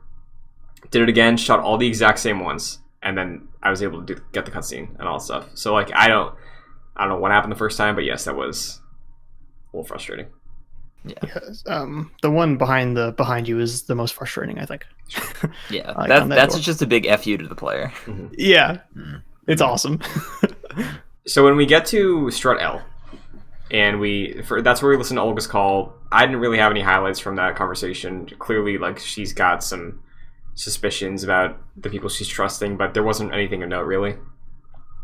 Getting the Nikita, did you guys get the night vision goggles as well? Yes. No. Yeah.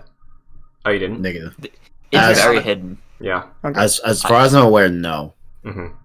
It's like it's like in the depths where you have to swim, and it's like in a very, very dark corner where I didn't even see it. I just swam into it, and I was like, oh, whoops.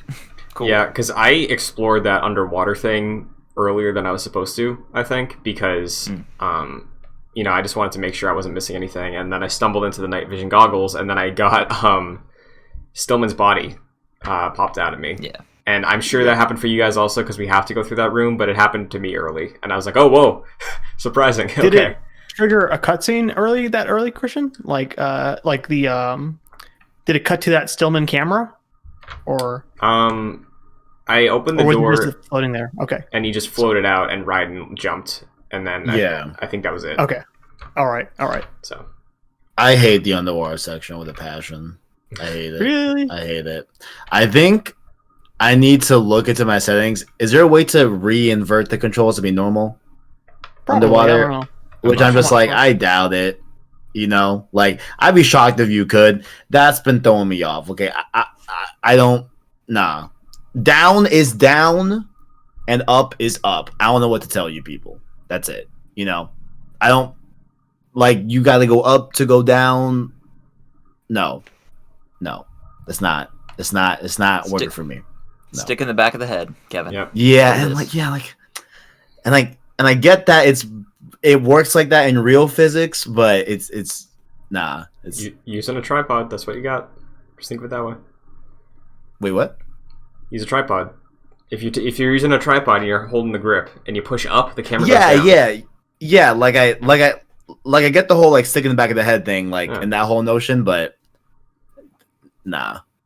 I mean, well, thankfully it's not super long. Like there are those 2 bombs you have to avoid, but now I'm afraid that next week I'm gonna have to take Emma back through that way again, right? We'll and see. hopefully talk her into swimming or something, Perhaps. But before we're directed to go through there, we do get the Nikita.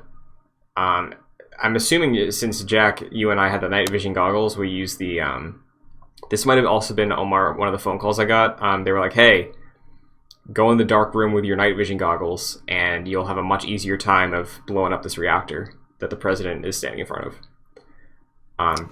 Because there was a vent in there that basically made it a straight shot without having to navigate the room and accidentally kill the president. So it was much easier for me because I could see that with the night vision. Oh. Yeah, that somewhat helped. When I did that, I made sure to go in like the lounge and like knock like a madman to get him to like go to that wall and be like, stay there because I'm about to bomb your room. Did that work? And then I went to that room and used the night vision. Yeah. I kind of just finessed the rocket around him. Yeah. He, like in my stream, he like did like this random like barrel roll jump in the air. It was like he dodged it like crazy. I was like, bro, what? You just want to be like, duck, dude. There's a rocket. Did you hit him at all? Any of you guys hit the president? I did. No. Yeah, same. I think he was fine, right? It didn't game over. Oh, a game over for me. Hit. Oh, I think he took one hit from me, and then Yours was a dud. I did it again. Yeah. I do want to see how they do these slow moving rockets in the movie. Like if they do it, I really want to see like are they gonna do just like a slow ass rocket? I can't wait. They have to do it. Yeah. Oh man. So I believe this was what we were alluding to earlier about the longer cutscene, because yes, we roll up. Raiden comes into this room to rescue the president. Immediately gets groped, and then we start off our journey about You're what's a man, going on. huh? Yeah. That was quite interesting. Presidential. Yeah, You're absolutely correct. It really is presidential these days. Yeah. I was like, huh. I was like, damn. Okay, all right. Definitely made my prophecy, but we should keep it going. Let's So talk about Patriots. Yeah. Similar to the breakdown with Ames, I have a bunch of notes that were like highlights of this conversation. Would you like me to run through them, and then we can just talk about the grander what's going on here? Yes, sure. Please. Okay. So, first thing, obviously, you're a man. Next thing, the Patriots control everything. President Johnson is a pawn of the Patriots. I really loved this quote. He said, "Do you actually believe public opinion influences the government?" Yeah, that I had to take a minute to let that kind of mellow in, and then just keep going. Yeah, that one. Yeah, big fan of that line. Then we start breaking down what's going on with the Patriots, right? So the Patriots, nobody knows who they are, but it is a order comprised of 12 men. Again, I think this is Kojima being like, I saw 12 angry men. They are known as apostles, bro. Yeah, they're known as the Wiseman's Committee. I really hammered it on that, Jack. So Solidus is actually the former president that was overseeing the invasion of Shadow Moses. He is President George Sears. Solidus made Rex, because again, we learned in Metal Gear Solid 1 that President Sears ordered the construction of Metal Gear Rex without the approval of anybody else, as well as the Genome Soldiers, which Liquid brainwashed or whatever in Metal Gear Solid 1 to, do that revolution on the island. Solidus, after he was removed from office when Metal Gear and Shadow Moses went public, was able to scoop up Dead Cell, who also sort of had a falling out around the same time as Sears was fired or impeached or whatever it was. Solidus wanted revenge on the Patriots for removing him from power because he was like, I have my own free will. I can be better than them. I'm a descendant of the legendary Big Boss. I want outer heaven. So Solidus, George Sears, goes into hiding because he wants to plot his revenge, and his main goal is survive against the Patriots because they're hunting him. Then it is revealed that Big Shell is a Metal Gear. We touched on this earlier, but it is Arsenal Gear. Big Shell is a cover-up. It was all a ploy. The tanker spill was intentional. It was a dummy tanker. There were no oils on there, just so they could make a marketing scheme. The Patriots could construct, or whoever was in charge of it, could construct Big Shell, so they could actively develop Arsenal Gear underwater. In the meantime, Metal Gear Ray was mass-produced. We have an army of Metal Gears, basically, that are supposed to be anti-Metal Gear deterrents. So they still function as Metal Gear. They have nukes equipped, but they're supposed to be forces to stop Metal Gear. The president says, it's ironic, and I thought of Palpatine. But there's another layer to Arsenal Gear besides nuclear power. Arsenal Gear has a program in it that would allow whoever's in control of it control over the media and just public perception, algorithms, basically creating the news, creating world events. Arsenal Gear has two functions. It functions as this very advanced computer to manipulate media, as well as being stocked with nuke after nuke after nuke. The ultimate weapon. Yes. And the software is called Project GW, I believe. Those were all my polls from that entire back and forth. We can talk about that before we talk about Ocelot showing up. How does it feel? We have a brand new Metal Gear. Kevin? I saw you writing some stuff down. Do you want to start there? What are you taking notes on? We have a lot here, gentlemen. We have a lot here. Okay.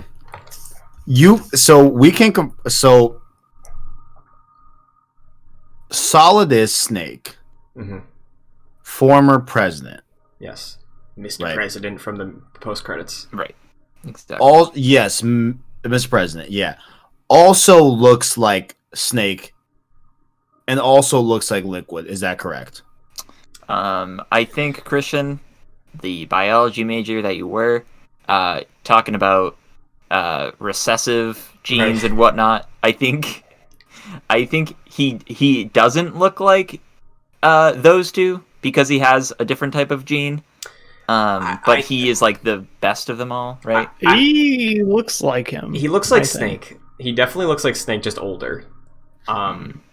Holy fucking shit. But I think the idea was that with Les Enfants Terribles, they created Liquid so they could create Solid Snake and be the perfect version. So like all the bad things they put into Liquid. But Solidus was done after the fact because he wasn't part of that twin duo set. They were like, okay, now we have all this stuff we learned.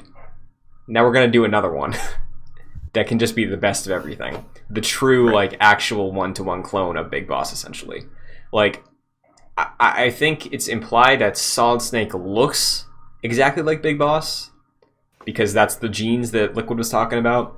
But Solidus has the strength, the physicality, the looks. He is basically the living, breathing recreation of Big Boss. So yes, they do have a shared similarity in their physical appearance. I think they made an intentional choice to give him the white hair just so it's like not too confusing, but I'm sure that's the exact same face model as Snake. Then I don't know if this holds up. Never mind. Fuck, I don't know. It's called the eye patch theory, gentlemen. Here we go. Solidus gets his eye hurt in this fight. Yes. Okay. Now, MGS5. One of the things I do know. Wait. Are you sure he has an eye patch? All right. Answer. He has an eye patch. I have seen screenshots. Mm-hmm. He also has a fake arm. He also has a fake arm. A lot of arms going on. Okay, it's like it's Star Wars over here. Holy shit. She's truly or the MCU. Yeah. Solidus looks like OG Snake and Liquid. MGS5 also has a controversial different voice actor, right? Then now I'm thinking more and more. Is there a reason? Like, is there a reason, gentlemen? Like, is there more of a reason to that than just that? Oh, it hurts my throat to make this make. Nah, I bet there's more. I bet there's a reason. But so worth bringing up too. Solidus is a different voice actor once again. Exactly. So, exactly. Yeah, we didn't bring that up. So Solidus, you know, Jack, I'm not sure, but I'm out somewhere in the desert. Like I'm out here. Gotcha. You know. I think you're getting ahead of yourself. To be honest, I'm having fun though. So listen, what you else know what? here? I thought that the arm thing was ahead of myself, but okay. So this is called the damn. Kevin's There's just a lot working here. it out. There's a lot. So Solidus is the one that contracted Metal Gear Rex, right? But then how does that play in? this gentleman's suspicious. He's good. suspicious on a level that I think might go beyond this game. Interesting. I'll say this, Kevin. I said it before. Kojima thought this would be his last Metal Gear Solid game. Okay. Stew on that. Yeah, I don't know, gentlemen. I don't know. But this one's the most exciting one that we've opened today. Very nice. That was Jack, interesting. hearing this ultimate weapon, as you called it, again, we talked a lot about Metal Gear Solid 1 sort of having this really interesting critique about the military. Here, we're really getting into why I think people look back on Metal Gear Solid 2 as being a game hugely ahead of its time, because, again, this is 2001, takes place in 2009. They're talking about how the way to control the population is through manipulating media. In ways that, to my knowledge, I hadn't seen much other media that existed around this time that touches on those similar things. It's very much like a Y2K thing, or they're doing a nuclear power thing as a way to control the world. But this is what, from what I've seen, this is one of the earlier things where they're talking about media manipulation, Facebook stuff, you know? Yeah. So, like, of course, we got real world examples of that actually happening in the 20th century with the USSR or the Nazis. Right. You know, you control even the United States, like propaganda. Mm-hmm. You control the message, you control what people think. But I think this game was more like focusing on the idea of controlling online information. Mm-hmm. Where in the fact that, like, the 1990s, the proliferation of the internet was like really booming and people were actually starting to use that, but it wasn't used in the same way now where that's where you get your information. But it seems like you're right, like Metal Gear Solid 2 is a little bit ahead of the curve, where Kojima maybe is seeing the seeds of, hey, this is where things are headed. Mm-hmm. And yeah, it's really interesting that this game is like, if you control the internet and you control what people think and you control the dissemination of information, you control pretty much everything. Of course, we live in a time of disinformation, so it's very bizarre going back and playing this game and seeing that, because it's hard not to think of the present when you play this game. Mm-hmm. Oh yeah, for sure. I do think it's very interesting that in, you know, the sequel to this game that is just very critical about nuclear warfare, that we have presumably the biggest Metal Gear yet, and the primary function that this terror group is trying to use it for is a non-lethal attack over Manhattan that's just going to spread out these EMMA waves to crash the stock market and crash everything, so the Patriots can just so Solidus can remove the Patriots' grasp over. Solidus wants to buy GameStop. That's what he's trying to exactly, yeah. That's exactly what's happening.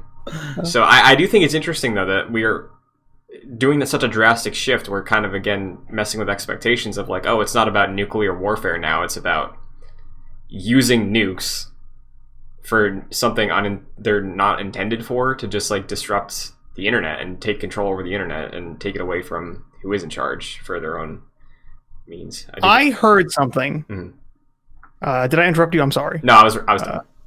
Okay. I heard that scientists had to make thousands of calculations to create the atomic bomb and determine its effects. Computers and atomic bombs, both products of World War II, grew up together. Did you guys hear this? I did. Okay. What's that about? And Christian, you said that last week the computer destroyed the podcast, right? Yeah. Is the pen mightier than the sword? Holy shit. Omar, you're ruining the illusion. It was all ploy. It was all just to get even meta with the podcast. No! Kevin, what's going through your head right now? What's up? Talk to us. I I don't listen. There's a lot here.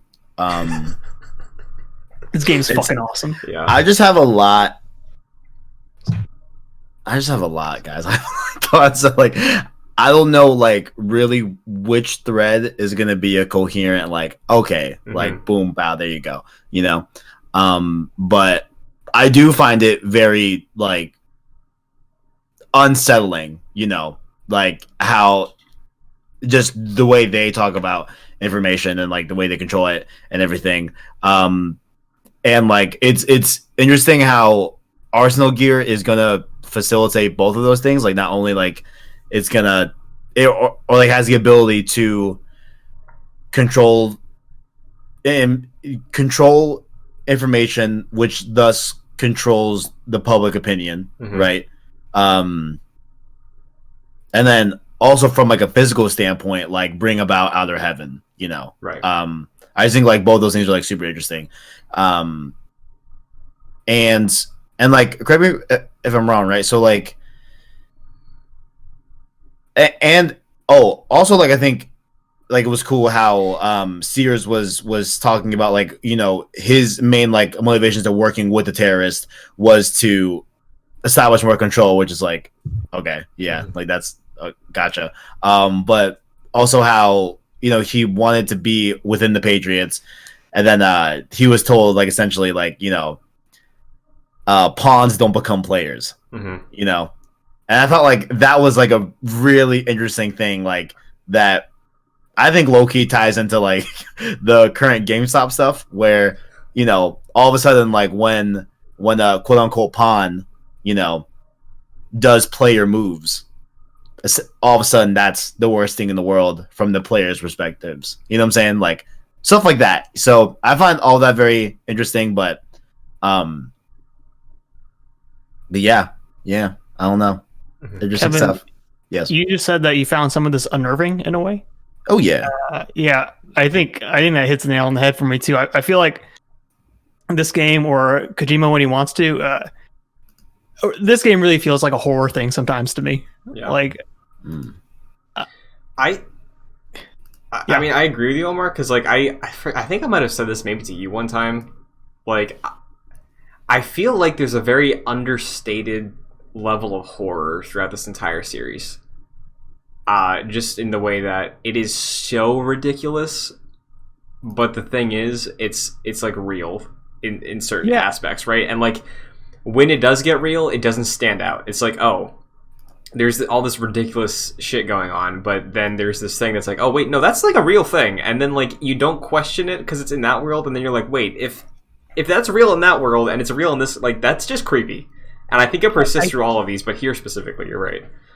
Yeah, I would agree. I think this is the one that shines the most, but for sure the entire series almost. Like I think the game has this very good balance of tone, right? Where it's so good at making you feel comfortable for a while, and then when it wants to get creepy and weird, it just hits. Like obviously in the first game, there's like some of that Psychomantis stuff, which works for others and maybe not the rest, but like you know, it sets your expectations up in a way to carefully play with them often, I think. I can't wait for next week's episode. Hell yeah. So, any final thoughts on the interaction with the president before he gets shot dead? Yeah, he's assassinated. Yeah. I did not think they were gonna do it. I was like, yeah, okay, like, all right, like, oh, yeah. All right. Oh, the gun's point. Okay, sure. And then he fucking does. Like, wait, holy shit! They really do. He also wants to die. Yeah, because there's the activation with Arsenal gear. Like the president's vitals need to be checked every hour, and for some reason they only need to do it twice, I think. But yeah, he's like, if you kill me now, they can't check in, and then Raiden doesn't want to do it, but then all of a sudden, Revolver Ocelot playing 4D chess comes out and just shoots him, and it's like, what the fuck's happening? Yeah, why would he do that though? He said, like, do you really think that this is the only way we can activate Arsenal gear? It's like, yeah, okay. There's the implication that there's like a backdoor key. There's a different way of activating it. I mean, right, but Loose ends. Why still kill him then? Tying up loose ends. Damn, that's cold, man. That's cold. That's cold. That's ice cold. That's cold. Did they say about this Arsenal, this thing Arsenal Gear has, like the computer stuff? Did they talk about what Project it's called? GW. Okay. That's what they call it. GW. Yes. And I think this is like the president's dying words, because like Ocelot just shoots him, basically doesn't do a single thing to harm Raiden. And he was like, I think he said like, "You are move carrier boy," which what is he carrying? Your move carrier boy? I think so. And like I wrote down, is he carrying Fox Eye? Why is he carrier boy? What's up? Well, I think we've been dancing around it, but there's a lot of references to information. Yeah. Carrier now. I think Kojima is a big fan of Wayne Knight, specifically in Seinfeld. Where, of course, Newman, the mail carrier, says, when you control the mail, you control information. And I really think that's what this whole game is based off of, that one line. Yeah. From Seinfeld. Of course, the superior 1990s, comedy, sitcom show, more than Friends. Yes. Shout out to Seinfeld. We can all agree on that. Shout out to Seinfeld. Shout out. Yeah. I agree. When in the tanker episode, when Otacon is uploading that virus, or not, what is he doing? He's uploading the pictures. Yes. Yeah. And that was straight up just Jurassic Park to me, where it's like, what's that? I can't remember what the thing looks like, but yeah. That's my new favorite theory about Metal Gear Solid, I think. It works, you know? Yeah. Kojima's very influenced by the media he loves. I'm sure he's a big Seinfeld fan. There's actually a book coming out this year that I just saw on Amazon the other day, where it's like Kojima's talking about his you saw it, the Kojima's talking about his influences and stuff. Yeah, there's that Kojima book. I think it's being translated into English, I believe. I will pick that up. It sounds excellent. Maybe a side quest episode for us. Oh yeah. Yeah. So as Ocelot walks out, Raiden's just kind of there, like, what the fuck happened? And then the president looks up to him. He gives him a disc that's like, hey, this is based off Fox Die. It can wipe out, but it's like a digital version of Fox Die.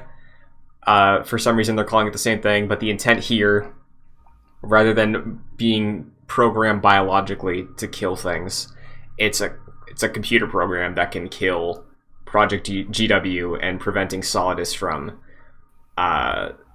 going against the Patriots. Because we talked about how Johnson, the president, was like, I want to go against the Patriots also, that's why I'm helping, but he sort of realized that the Patriots were needed, and Solidus disrupting that is going to just destroy the world as it's known. So he's like, okay, we need this, use this disc, find Emma Emmerich. She's the one that's going to let you do this. She's going to be able to figure this out. Bring this to her. She's wherever she is in this base. And we have a new key card, basically. Well, not a key card, but an info disc with a program that I guess is called Fox Die. Are they just making the comparison, or is that a program called Fox Die? Do we know? I didn't realize that it was called Fox Die, to be honest. I thought it was called something else. Because he specifically says it's based off of Fox Die. So I don't know. That's all. Yeah, that's all he says. I don't think it's called that, but the implication that I feel like it's the digital version of Fox Die. Because, we get a lot of comparisons. I don't know. I don't think so. I thought they gave it a name, but I honestly forgot. So, I believe also we get a call from Snake and Otacon here to just tee up expectations for Emma, and Raiden's like, asks Snake about the Patriots and Arsenal Gear. He's like, did you know about this? And Snake's just like, you never asked. And then just move on. Do we also get the Emma doesn't like to swim part? Yeah, that whole thing. Yeah. Omar, run us through. I was going to say, remind me about that. Remember this? Did they say it? They said this in this episode? The swimming pool. This is the pool. Yeah, okay. All right. Isn't Otacon is sleeping with Emma's mother while Emma... Wait, no? Did they say this, Christian? I don't think so. They say... Well, they say that Otacon was in his room and he heard Emma in the pool, and he was like, "I was doing," and then he doesn't like explain what. I assumed the implication was that he was having a little solo jacking time. off. Yeah, that's what I you might thought. be right, actually. That's what I thought. Was, What? No, yeah, you're right. He was because he masturbating, looked I'm sorry. shameful. He was like, I think he said he was on his computer or something. He's like, I heard her, but I was like, Oh, busy or something. right. Right. Yeah, right. right. Yeah. Because I thought the same thing, Jack. That's what I thought in my head when I was saying that. Well, that I was like, is that me just being me, or is that just that Kojima being trying to be funny? Okay, Kojima loves and jerking off, I think, from what I understand. yeah. I was wondering, like, bro, like, why didn't you just like save your sister? Like, Because well, I mean, yeah, He want to be caught with his dick in his hands. Yeah, I mean, I'm sure we can all understand that predicament, absolutely. because you know what I'm saying? Sure. I think There's a task at hand. I think the thing that Precisely. traumatized her was she was in the pool with their father. Is that what's happening? And then her father started drowning and died in the pool. And then she was like, I don't know what's happening. Like, and because she was very young, she couldn't do anything to save him. And then, like, seeing that happen, Otacon's like, I let my dad die and I ruined my sister's life because she had to see this happen. That's where his guilt is. I totally boxed that out because I was just thinking about. That's all. I was like, are they talking about this? Apparently so. So that's insane. That is a wild story. Yeah. Imagine, my dad died because I was busy up in my room. Yeah, it's pretty disturbing, to be honest. So because of that, we have our expectations painted. Kevin, you brought this up about the water section that potentially next week we're going to have to kick off escorting Emma through the water, and she hates swimming and she can't swim. She's terrified of the water, so. You see, like, dude, I feel like that's going to be like a really annoying mechanic. It's probably going to be something really stupid, you know? I mean, like, I know that Omar knows, right? But I'm expecting like some really dumb mechanic that's gonna be like really stupid. Yeah, and like having to somehow like, I bet I have to stop at every like, you know, air thing, you know, bubble thing, and like talk her down from freaking out. Like, hey, we're gonna go to the next one. It's okay. Don't even worry about it. Some music plays, whatever. Like, I bet it's gonna be something like that. You know. So, Kevin, you're telling me not only do we get an underwater section in this game, which is vastly criticized across gaming, which they do poke at as well, like metally, like in the game. Yeah, he's like, an underwater level. So we're not only getting an underwater level. You think we're getting an underwater escort level? I do think so. I do. Yes, I do. I don't think I noticed. Wholeheartedly, we're gonna get an escort mission underwater. Yes. I don't think I noticed that they said, or Raiden is he kind of scoffs at the underwater level. I know that we have brought up a lot of stuff a couple of times, but that kind of feels reminiscent of Ellie being mad, like another palette thing. Yes. Yeah. Good call. Yeah. Cool. I'll say I didn't mind the swimming in Metal Gear Solid 2. I think it's especially for the time. I think it's one of the better swimming systems. Like, I don't know. It hasn't bothered me too much, but also I think it looks nice and pretty when the sun's coming in. But yeah. Yeah, I didn't really experience difficulty with it. It definitely feels this type of way. You got to like figure it out. But it took me like 10 seconds. I was like, okay, this is it. And whenever I was swimming past the mines, I just kind of like hugged a corner far away from them. And I was fine. Yeah.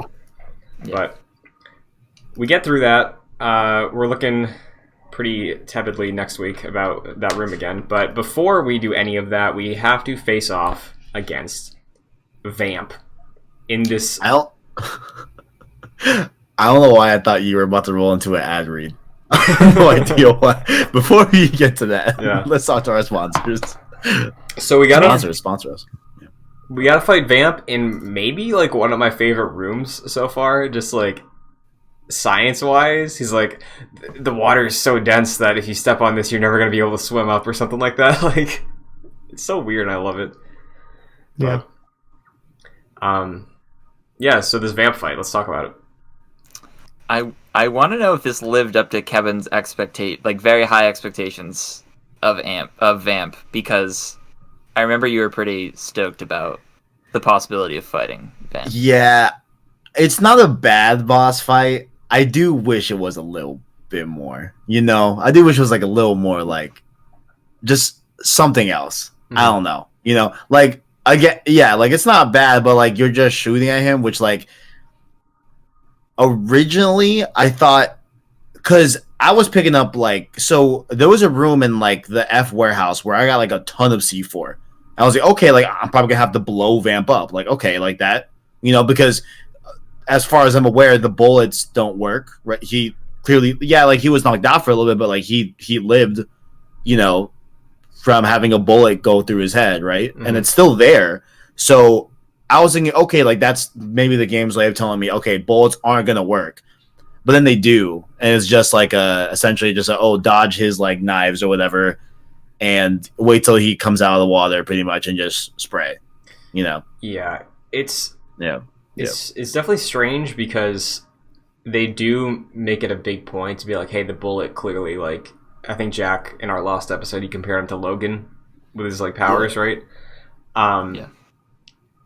I think it's interesting because like the implication, the way I took it was like, you're not actively killing him, you're just making him tired to the point where like you hit him in a way that was, I guess, lucky with his shot on him before. You hit him like that again, but this time he's in this water that's like incredibly strong. So like he loses his control over his superhuman ability for a moment, and then he just gets sucked in. So it takes care of it for you. Can I ask a question? Like, I'm going to ask it. I'm sorry. I don't know why I asked that. But look, did you guys explore Strut F enough? Like, I did a decent bit. Yeah, I mean, wow. Okay. Did any of you guys pick up the garlic? The what? Get what? The garlic? There's garlic in Strut F? No. There's garlic? No. Yeah, garlic, dude. Yeah. If you bring him to the vamp fight, he dies in like one shot. You just got to bring him down, and then you have the garlic whip and rub it on him, and then he's like, "That's it." None of you guys have that shit? Great. That's fucking amazing. great. I never knew that. Is that a joke? No, it's serious. that's fucking dope. Where is Holy that? shit. Yeah, I thought I raided all of that armory in Strut F. You got me. It's a joke. I'm sorry. Oh my. I'm sorry. We would have gone to our graves thinking that was No. we would have been like scouring the internet, be like, no, we have our dude, he knows this. Yeah, Metal Gear Solid expert. Oh my, I was about to Google it, bro. That's it's funny. me spreading misinformation. Metal Gear Solid 2. Yeah. Mm-hmm. Oh man, That's amazing though. that would have been great. Yeah, and I think this is another instance of, we're playing these games. Jack's playing it on normal, but the rest of us are easy or very easy. I think this is probably an instance of the fight not being incredible because when you play it on higher difficulties, you will have more tension. It will last longer. It will be much more like of a nail biter. Again, I used the tranq pistol the whole time, so like it was very underwhelming. It took like maybe 8 shots, maybe. Dude, I wonder if you used lethal on Vamp, would that count towards your kill thing? I don't know. Because like, yeah, he is a vampire. Mm-hmm. Like How I'm playing, I'm killing bosses, but I'm not killing like regular enemies. Sure. Yeah, I'm just tranking them. Mm-hmm. I agree with Kevin. I feel like I would have wanted a little bit more from this fight. Because it really boils down to, and I do the thing as I always do, I always call on the codec, like immediately when the boss fight starts, and I got nothing from anyone. It was mostly just like, hey, he anticipates your shots, so don't use like the lock-on when you're shooting. So mostly it was me going up in the right-hand corner, ducking underneath. There's like guardrails that have like a little barrier, ducking underneath those, popping up. He would throw the knives. I would duck underneath those in first person, which is super easy, and then just pop up and shoot him with the tranq, and then avoid the water. And that was pretty much it. There wasn't a lot of strategy to this one, and it was mostly just waiting for the right opportunity to strike. fairly easy. He's like a damage dealer, of course, which is the opposite of Fat Man. But yeah, it's mostly just waiting for the good moment to shoot him, and yeah, not really a whole lot to this one. I kind of thought it was a little disappointing given the setup to how he's practically invulnerable. Yeah, I was just shocked, like even on stream, like, oh, like I have to just shoot him, like that's kind of boring. Like I thought, I would have to blow him up or something. Yeah, but yeah, Jack, I remember when we were playing Metal Gear Solid 1, you brought up doing the codec calls in boss fights, and I didn't do that until you mentioned it, and then I was doing it every time since then. But in this game, I don't know what it is, but have any of you been like willingly just popping the codec open and then calling people? Because I used to do that in the first game. Like I was walking down a hall and I'd be like, I'll call Miller, see if he has anything, or I'll call Nastasha. Like, yeah, I haven't done that once here. Maybe once or twice. Like I think I called Campbell a couple times just because I was like, I missed that and I wanted more of it, but I'm doing it way less. Right. Well, you get the sense that it's mostly just Snake, Campbell, and Rose, because Stillman still has a slot on your codec and he's dead. Yeah. And just like in Metal Gear Solid 1 with Deep Throat, you have Mr. X, and anytime you call them, they almost never answer. So you really only have like the two options, plus Snake, who I feel like Snake doesn't answer too often. Yeah. So yeah, I'm with you. I don't usually, anytime I entered a new area, I would use the codec and call someone, but I'm not really as incentivized this go around. Where you were though? Yeah, I just been calling people. Why are you guys not into it as much as Metal Gear Solid? Just because there's less people here to call? I think it's that, and also like Jack, you brought up how Snake, like it feels like he's 50-50 on if he answers.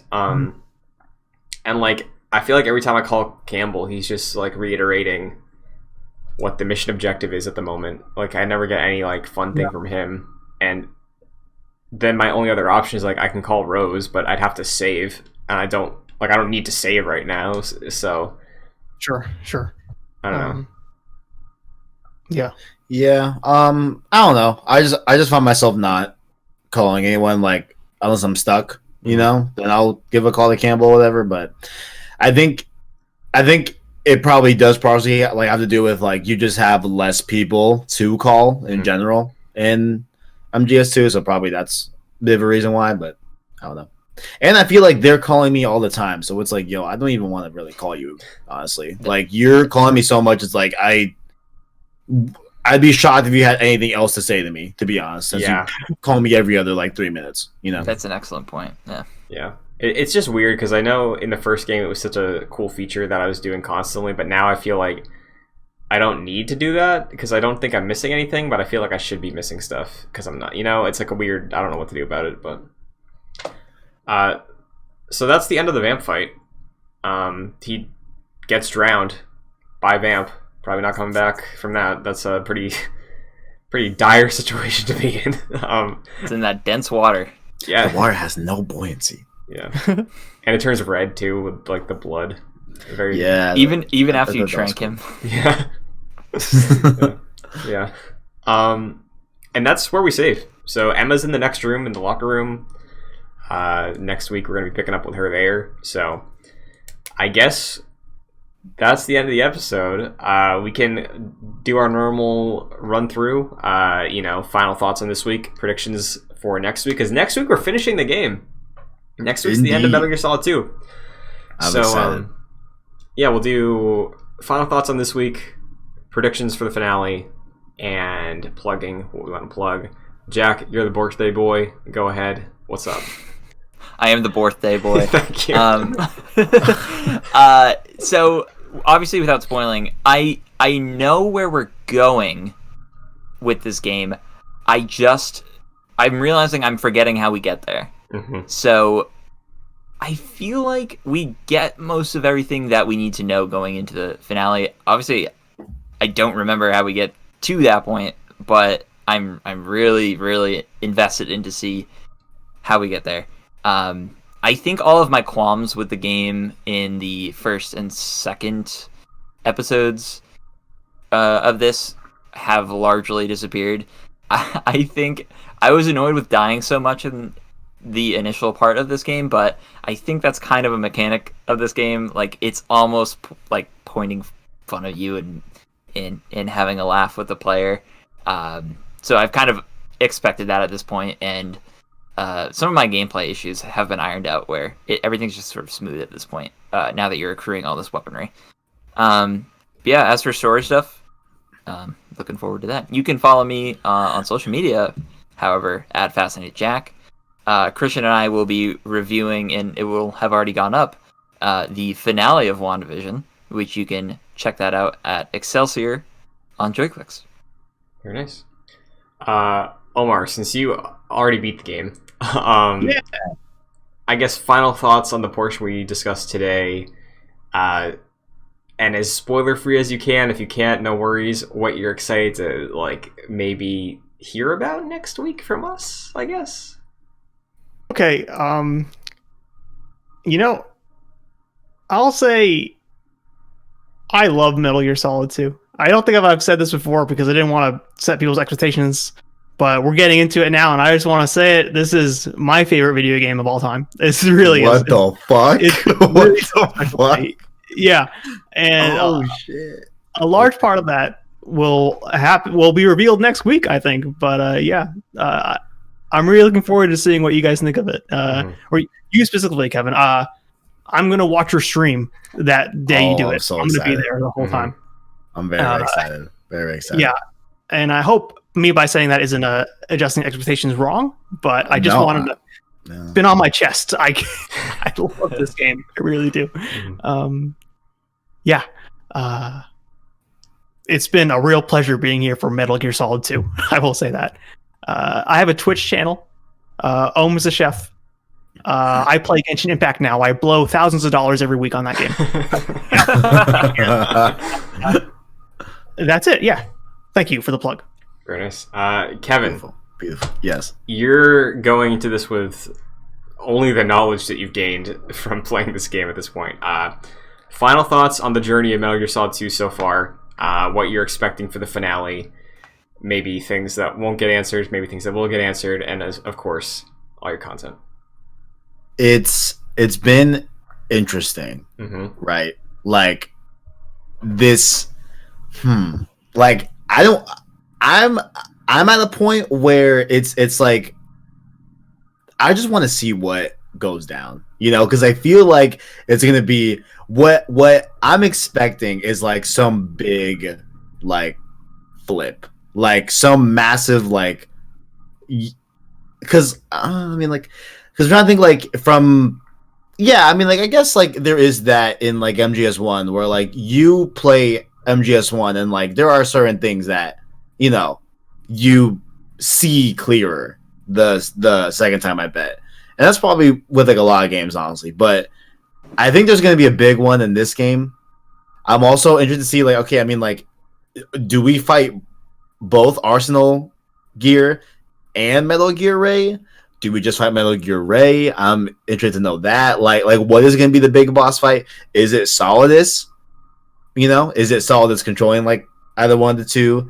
I'm interested to see like which one is. I kind of want it to be Metal Gear Ray, a little bit, kind of, but I don't know. But yeah, I'm intrigued. There's a lot of threads that I'm curious to see, like, if this was going to be the last Metal Gear. I wonder how it all gets tied. Like, I wonder what gets tied up and what doesn't get addressed, right? Like, it seems like we, still have to get a conclusion on, like, the whole Jack and Rose dynamic, the whole Snake and Colonel dynamic, the whole Solidus thing, the ARM thing, Like there's a lot going on in this that like it's kind of weird that it's ending next week. Like it almost feels like there's too much to address, So I'm wondering how that's gonna all go. It's either gonna be like the best section of Metal Gear I play, or I'm gonna be asking questions like why didn't they address this and that. But you can watch my stream, of course. Wednesday, Metal Gear Wednesdays, going on for the unforeseeable future until we finish the Metal Gear series. YouTube.com says PlayStation Source. We're on the tail end of Ratchet and Clank, you know. By the time you guys are watching this, we should have already finished Into the Nexus. And I think I decided I was going to jump to Resistance, but we're going to go through Ratchet and Clank 2016 this week. You know, we're going to chug through that as like the last Ratchet and Clank game to really end the stream series. So we're going to do that. I have many videos that I am writing about. I think I have like 3 about Final Fantasy 7. So there's that. PSVR 2 stuff, you know, all that great stuff. Save slot as well. Save slot, we're going to talk about if PlayStation Plus is becoming a real competitor to Game Pass. You know, we're definitely doing that. Mm-hmm. Twitter at PSSourceVids, all that good stuff. So definitely check your boy out there. Very nice.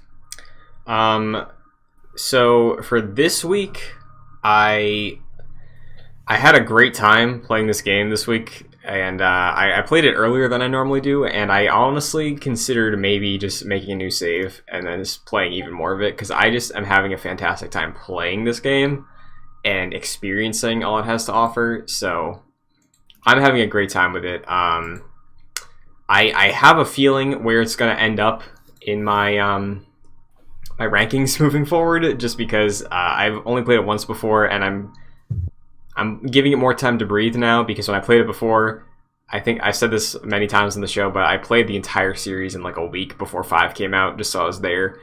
And I'm appreciating a lot more of this game now, especially in hindsight, knowing where it goes, and I can't wait to talk about it next week. And as far as everything else goes, mainly, yeah, I'm looking forward to seeing what Kevin thinks of the ending, and where we leave off. But do you guys think I hate it? Honestly, like, I think. Do you think there's a reality where like I beat it and I just don't like it? I mean, yeah, go ahead, Omar. You go ahead, Christian. Okay. I honestly, going into this game, I thought the thing you would hate is Raiden. So since you don't hate Raiden, I don't think you'll hate the ending. Okay, cool. Okay, yeah. But that's what I think about it. As far as what's up with the show, next week we will have the finale of Metal Gear Solid 2 covered. For the Longplay Club members, I would say note your scorecard like we did before. You know, total saves, deaths, kills, all that stuff, code name. Yeah.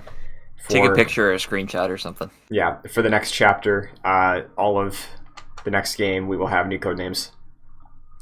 And yeah, I think we've kicked around probably doing another like interstitial between wrapping this game and starting the next game. Probably like doing a whole big in review portion of Metal Gear Solid 2. If we have any supplementary material we want to discuss too, we can go over it there. But that's probably the next 2 weeks for this podcast. Then we will start up the next game, which again, looking forward to that too. I can't believe we're this close to Metal Gear Solid 3 already. Yeah, I know. Yeah. Like, it makes sense calendar-wise, but time just has no meaning these days. And I'm like, wow, we're about to play Metal Gear Solid 3. It's wild. February did not happen. No. We're going to be on Death Stranding so soon here. I can't even believe it. Hopefully with that extended edition. Y'all been seeing those rumors? Oof, yeah. I'm excited.